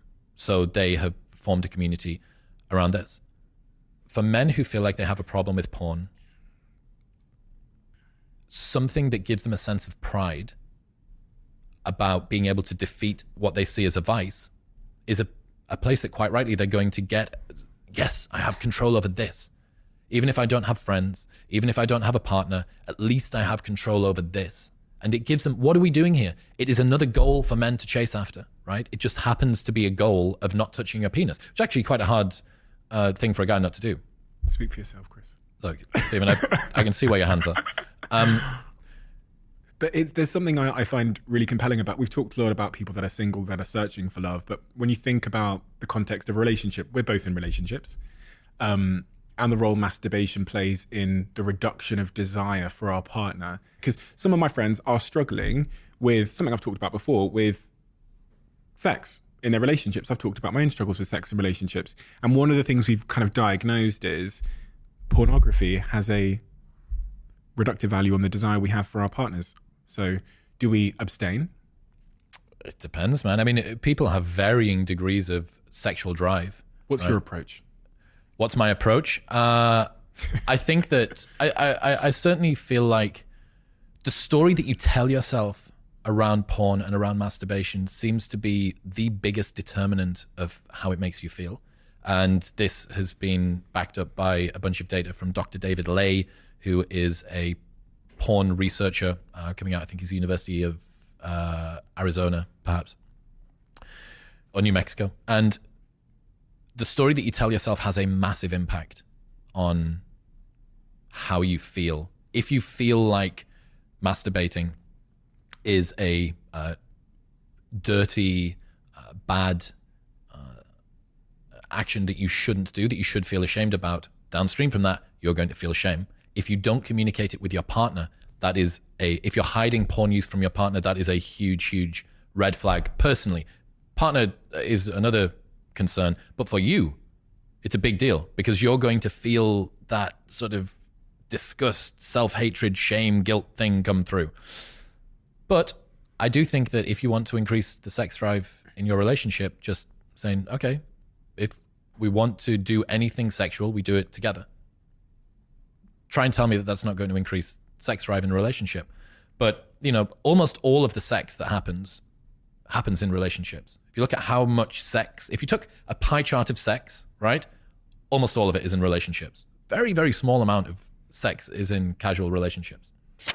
As you might know, the show's now sponsored by Airbnb. Absolutely love Airbnb. Always have. Always been saved my life on so many occasions. And my team, when we first got in touch with Airbnb, were talking about how most people don't realize that their place where they currently live could become an Airbnb. And I guess the second question there is, how much could your place be worth? And it turns out you could be sitting on an Airbnb goldmine without even knowing it.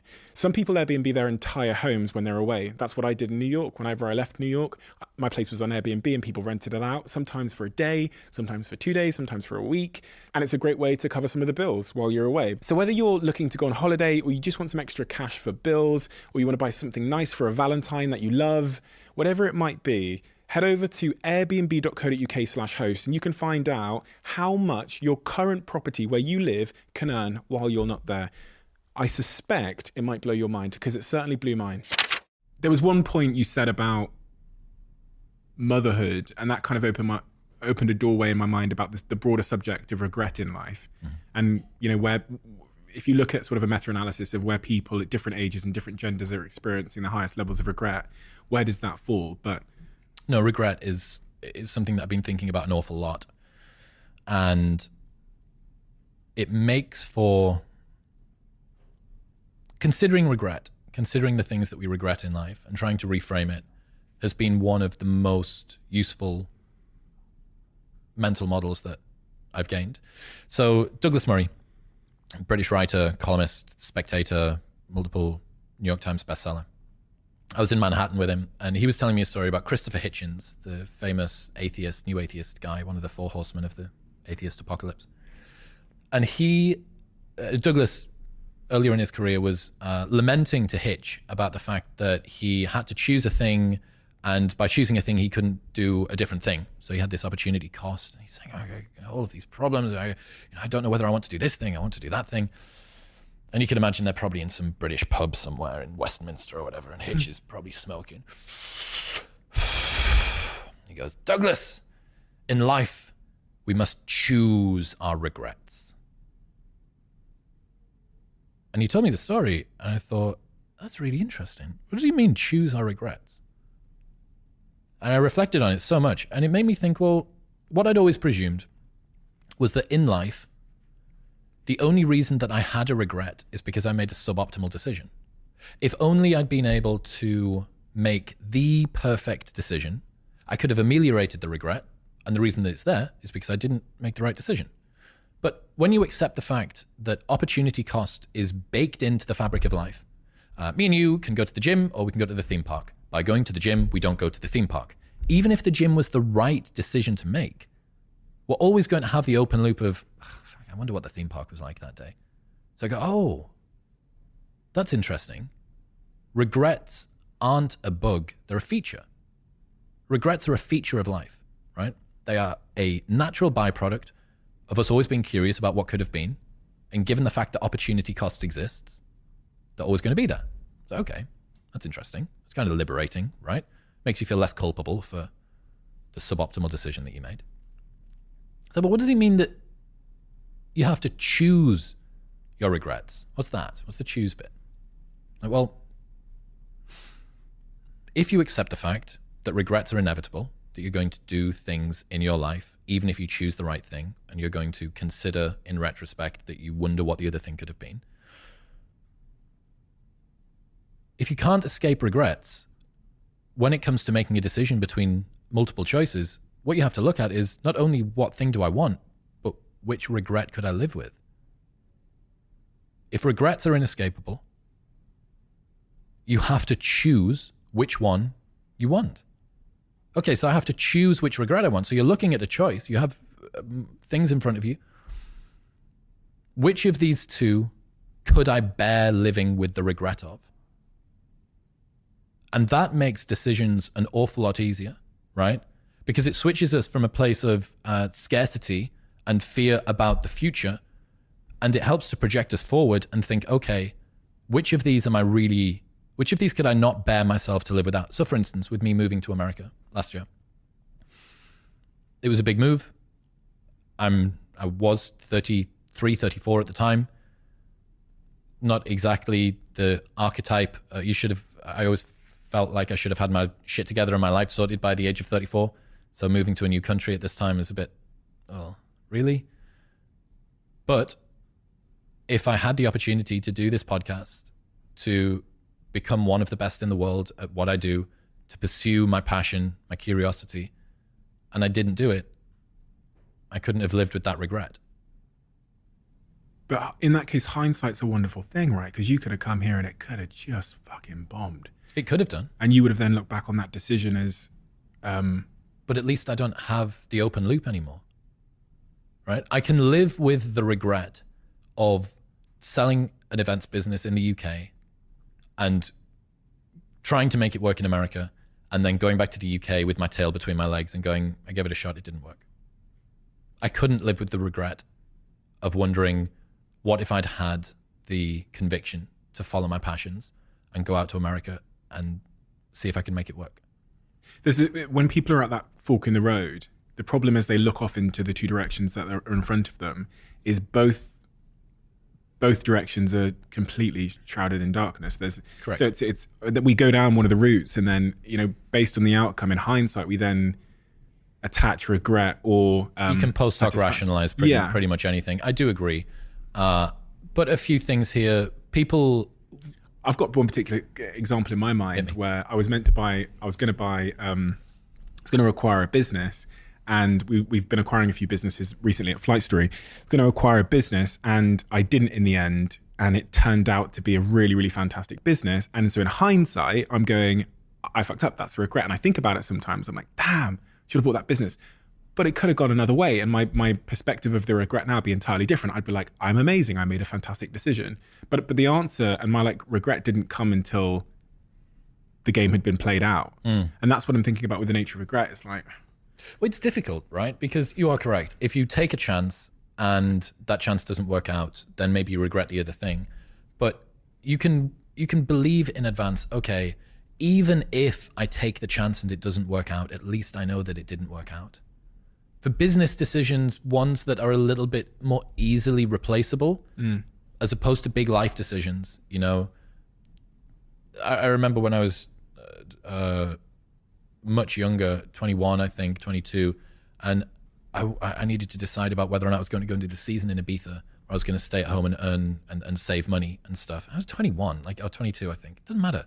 You know what I mean? And I realized, even though I didn't have this model in my mind at the time, I was like, this might be the last time that I get the opportunity to do this. I'm going to go and do a master's next year, and then I'm going to go straight into running this nightlife business. I probably should do this. I probably should. And there was just something that compelled me to go and do it. And I went and spent, and the 7 weeks that I spent in Ibiza, although I don't remember all of it, my memories of it are quite fond. And I think, fuck yeah, I did the thing. And it just helps, I think, people to get past the fear of failure and of regret, especially in retrospect. Regret isn't necessarily a bad thing. The reason that it exists is because you cared about something. You cared about something enough to actually be bothered by it. And you know what? When you were describing the liberating first point of the reason why regret exists, it made me think of this thing I read about jugglers, which I wrote about a little bit in my first book, where they believe that no juggler can juggle more than 14 balls at once. They think there's, just because of the laws of physics, the size of the human hand, it's impossible for a juggler to juggle more than 14 balls at once. And that speaks to the nature of limitation. There's only a certain amount of balls you can pick. And all the ones you don't pick, and it's kind of like the old analogy I used to sometimes talk about with, like, I love waffles, but I love a 6-pack. I'd love to have like a 6-pack or an 8-pack or whatever. I can't have both. The story that I can only have one is what makes either special. Yeah, correct. Waffles, you know, like the 6-pack is only great because it's the story of the waffles I didn't have. Correct. And so I might regret having, but it's because of the scarcity and the nature of us having to make like a finite set of choices in life. That's why 6-packs are, having a 6-pack is so admirable. And it's the same, like, you can't have a world where things are special, where you don't have regret. Precisely. So there's another rule that I absolutely love, which is you can have anything you want, but you can't have everything you want. Yeah. Right?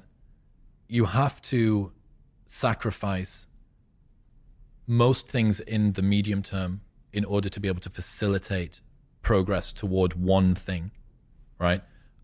This is a really great insight from Oliver Berkman's 4,000 Weeks. Has he been on? Yeah.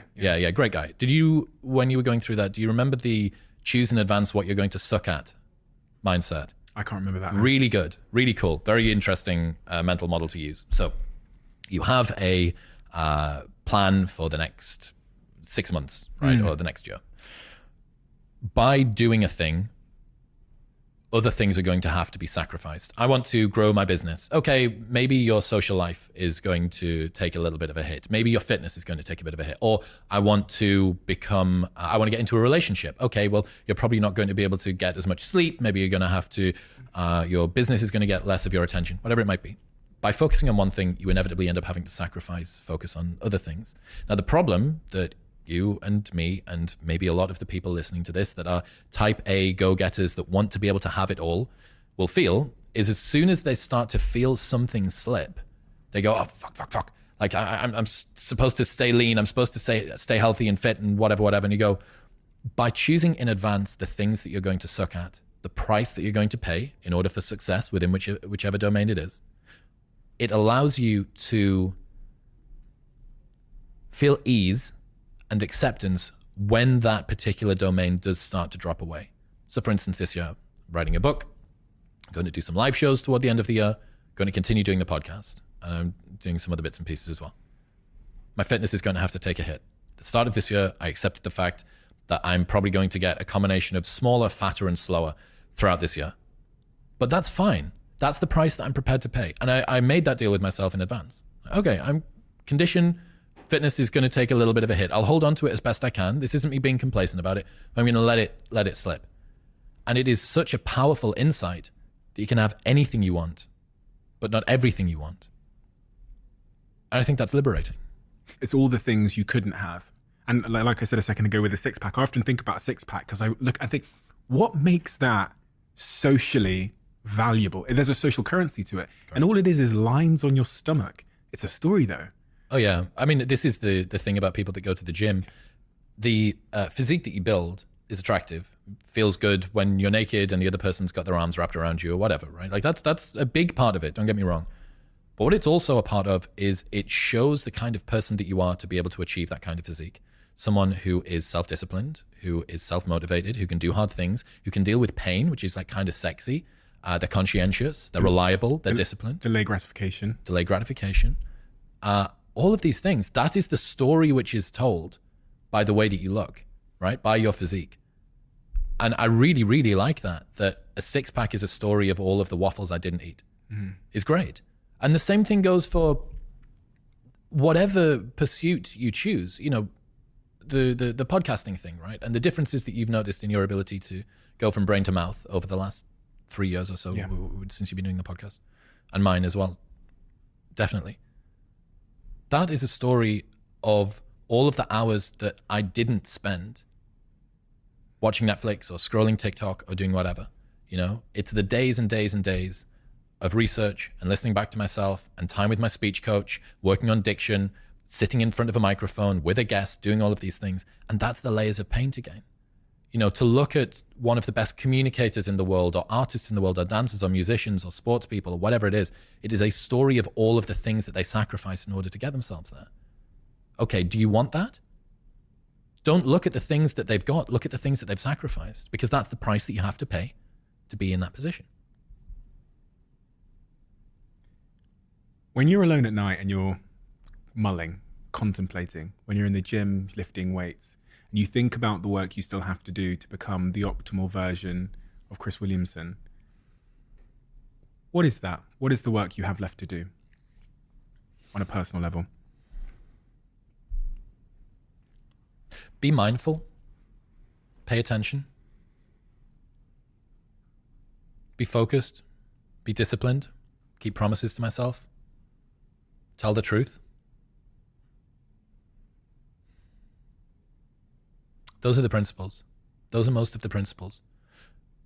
And the reason is, we spoke about this last night, the number of paths that your life can go down in the future are so varied and so difficult to predict that any hard and fast plan will be completely destroyed by 6 months of intense growth. 2 years ago, I couldn't have predicted that I would be living in America doing this thing. 2 years ago, you wouldn't have predicted that the show is where you are and you're on British Airways and et cetera, right? So having any rigid plan isn't going to work. Having a bunch of principles is. The things that I still need to work on in terms of deficiencies are, I need to be more disciplined with my use around my phone. I know that that's a huge crux for me. I need to continue to work on being emotionally open and vulnerable, specifically publicly. As someone that was very ashamed about being made to feel weak in school, that is a large hurdle for me to get over, because I only recently opened up about bullying with David Goggins, of all people, because I felt like, this guy's been through so much. What is it for me to say, oh, I was a bit lonely in school and people picked on me and stuff. Why does that matter? What? Solving the vulnerability hurdle. I think that anything that you are not fully prepared to open up about, and this doesn't mean that we're supposed to be, transparent to the world around us, but even to yourself, to be able to take the idea, the smell, the notion in your head and form it into words, suggests that you haven't internalized it, understood it, transcended it, done the work, right, on it. And also, when you asked at the very beginning, what is it that you're trying to serve people through the podcast and through the work that I do? It's very difficult for people to find a role model that they can genuinely feel an affinity with, because most of the people that you look up to are talented or successful in some way. And by design, that means that you don't have that much in common if you're just starting out on your journey.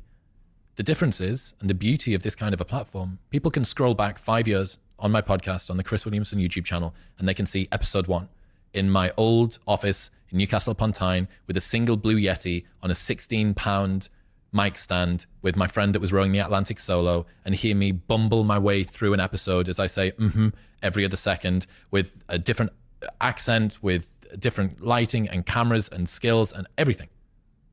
So you can track that journey over time. And you go, if you have even a modicum of admiration or appreciation for many people, if you can see them from their very beginning and think, wow, that's even shitter than I am, that gives people hope that they can go through it. And I think that being able to be more open and vulnerable about the challenges that I've faced in my past should help other people to feel less alone. Now, I've opened up a lot. I've opened up about depression throughout my 20s, about the bullying, about all these sorts of things. But it's like, okay, so where's the deeper lesson? Where's the deeper lesson? What else can I take from this? And I think that would be good. That would be a good thing for me to learn. And one final thing would maybe be getting out of my head a little bit.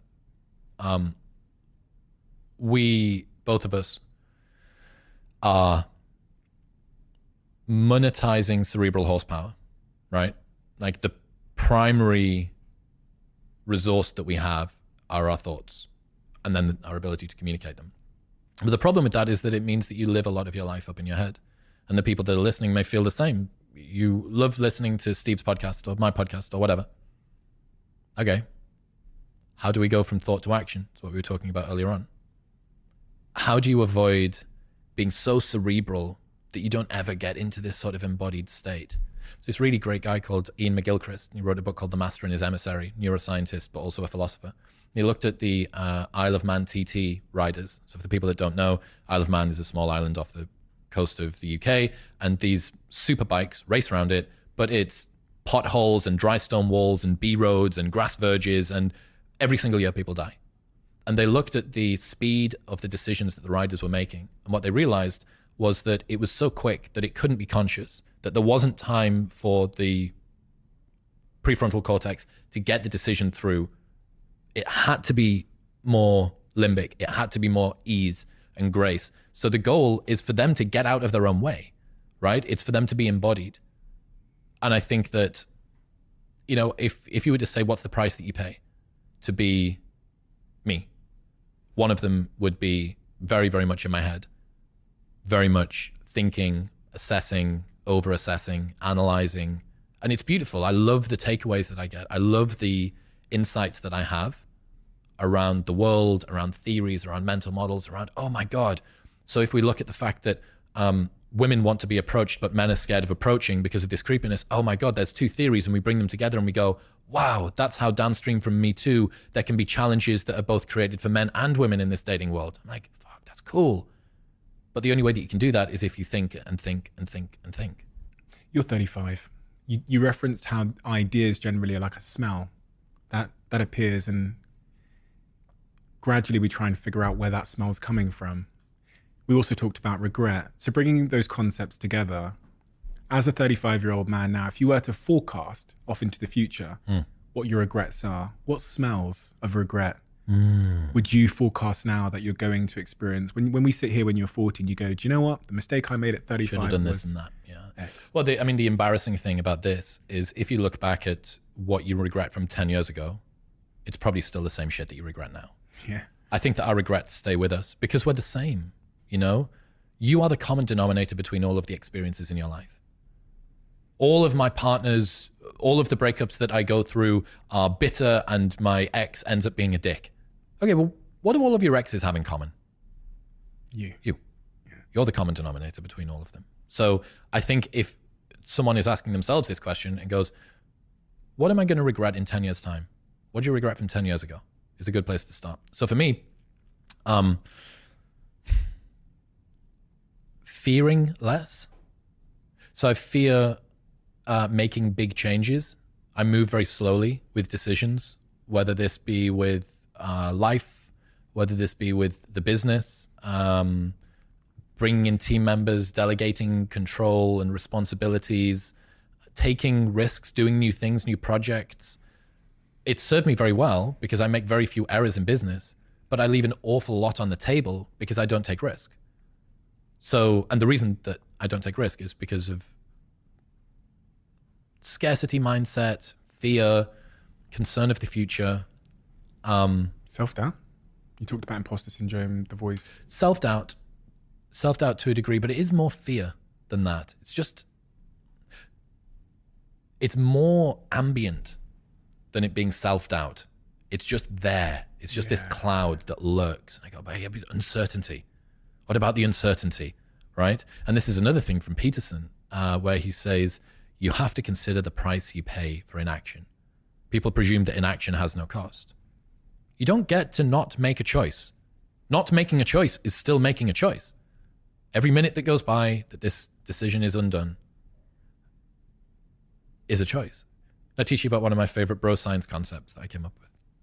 So it's called anxiety cost, right? You know about opportunity cost by doing a thing, you don't do another thing.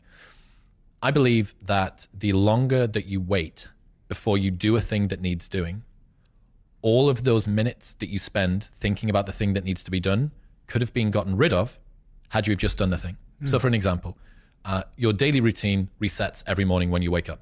You have to walk the dog and meditate and do your breath work and read in your journal and do whatever. If you do those things earlier in the day, you get to spend the rest of the day in just this bliss, right? This self-congratulatory, noble, high horse bliss about all of these things you did. Whereas if you leave them until the end of the day, you have to spend all of those minutes thinking, oh, I got to do the meditation when I get home and can't forget to write in the journal. That's anxiety cost.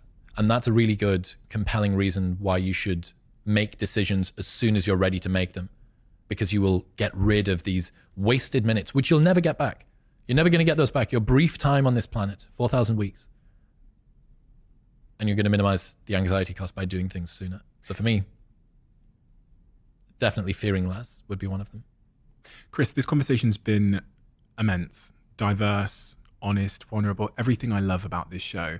You're an incredibly talented, wise speaker. And within that, what I see is I see repetitions. I don't see someone that came out of the womb with your insight, but I also see a really genuine curiosity, which you just can't fake. I will never be able to fake that. I don't, we were talking at dinner last night about the guy sat next to us with the shoes on and you're saying, why is he wearing those shoes? And why has the waitress got that belt on? That is your sort of natural disposition to curiosity. And it is of tremendous value for the world because I can take so much from it without having to do the hard work. And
I think the secondary piece there is your ability to distill the complex into the simple.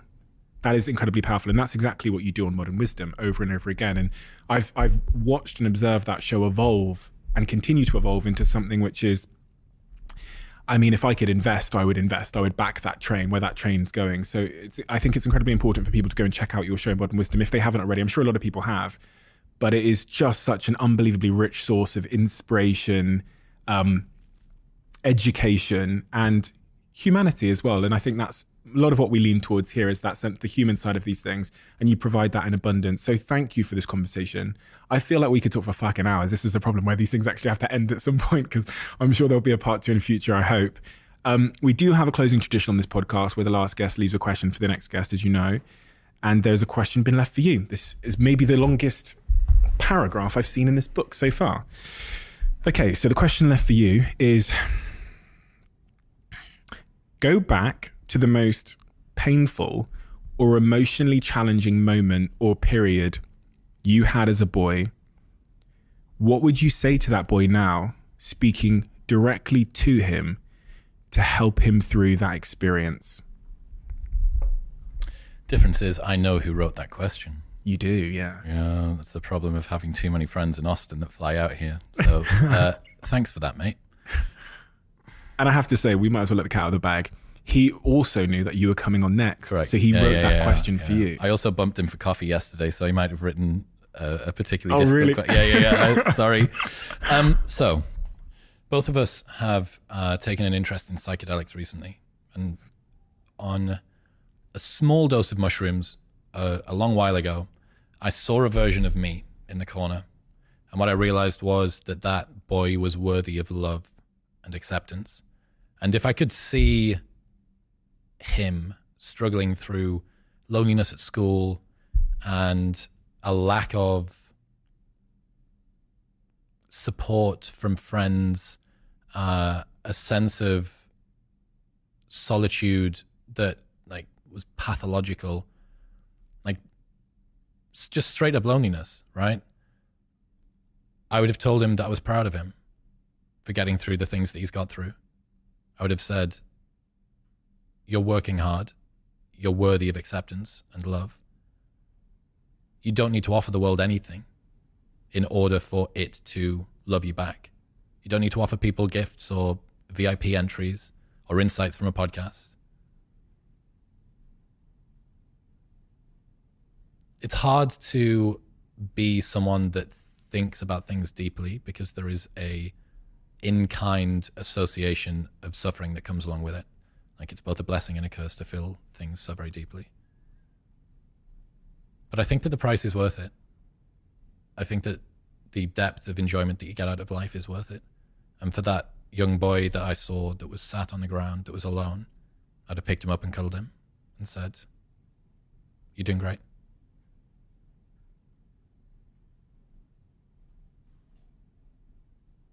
Chris, thank you. Thank you, mate. Thank you so much. That's honestly beautiful. And I think I speak for many when I say that that's the message a lot of people in their own lives will need to hear right now. So thank you so much. I appreciate it. I've really enjoyed coming on. It's been great that both of us are following this little path, parallel train tracks going forward. Cheers. Let's see where it takes us. Over the last couple of, how long? Maybe 4 months, I've been changing my diet, shall I say. Many of you who've really been paying attention to this podcast will know why. I've sat here with some incredible health experts. And one of the things that's really come through for me, which has caused a big change in my life, is the need for us to have these superfoods, these green foods, these vegetables, and then a company I love so much, and a company I'm an investor in, and a company that sponsored this podcast and that I'm on the board of, recently announced a new product, which absolutely spoke to exactly where I was in my life, and that is Huel. And they announced Daily Greens. Daily Greens is a product that contains 91 superfoods, nutrients, and plant-based ingredients, which helps me meet that dietary requirement with the convenience that Huel always offers. Unfortunately, it's only currently available in the US, but I pray that it'll be with you guys in the UK too. So if you're in the US, check it out. It's an incredible product. I've been having it here in LA for the last couple of weeks, and it's a game changer. Ladies and gentlemen, I am so delighted to finally be able to announce that one of my all-time favorite brands are now sponsoring this podcast, and that is Whoop. All of you know that I've been on a bit of a journey in terms of health, performance, cognitive performance, sleep, and all those kinds of things. That's kind of been reflected in the guests we've had on this podcast. And Whoop has been a huge part of my life for many, many, many years. That's part of the reason I also had the founder come on the podcast. After having Will on the podcast, I love the brand even more. Hearing about his vision, his passion for the project, where it came from. His own obsession was solving a problem, which turned into the product that is Whoop. Whoop is a wearable health and fitness coach that provides you with the feedback and real actionable insights into sleep, into recovery, into how you're training, into your stress levels and your overall health. And for me, it's empowered me to be the best version of myself across all of those aspects of my life. The Whoop team have very kindly offered to give all of you a free month. So just head to join.whoop.com/CEO to claim your device and your first free month on us.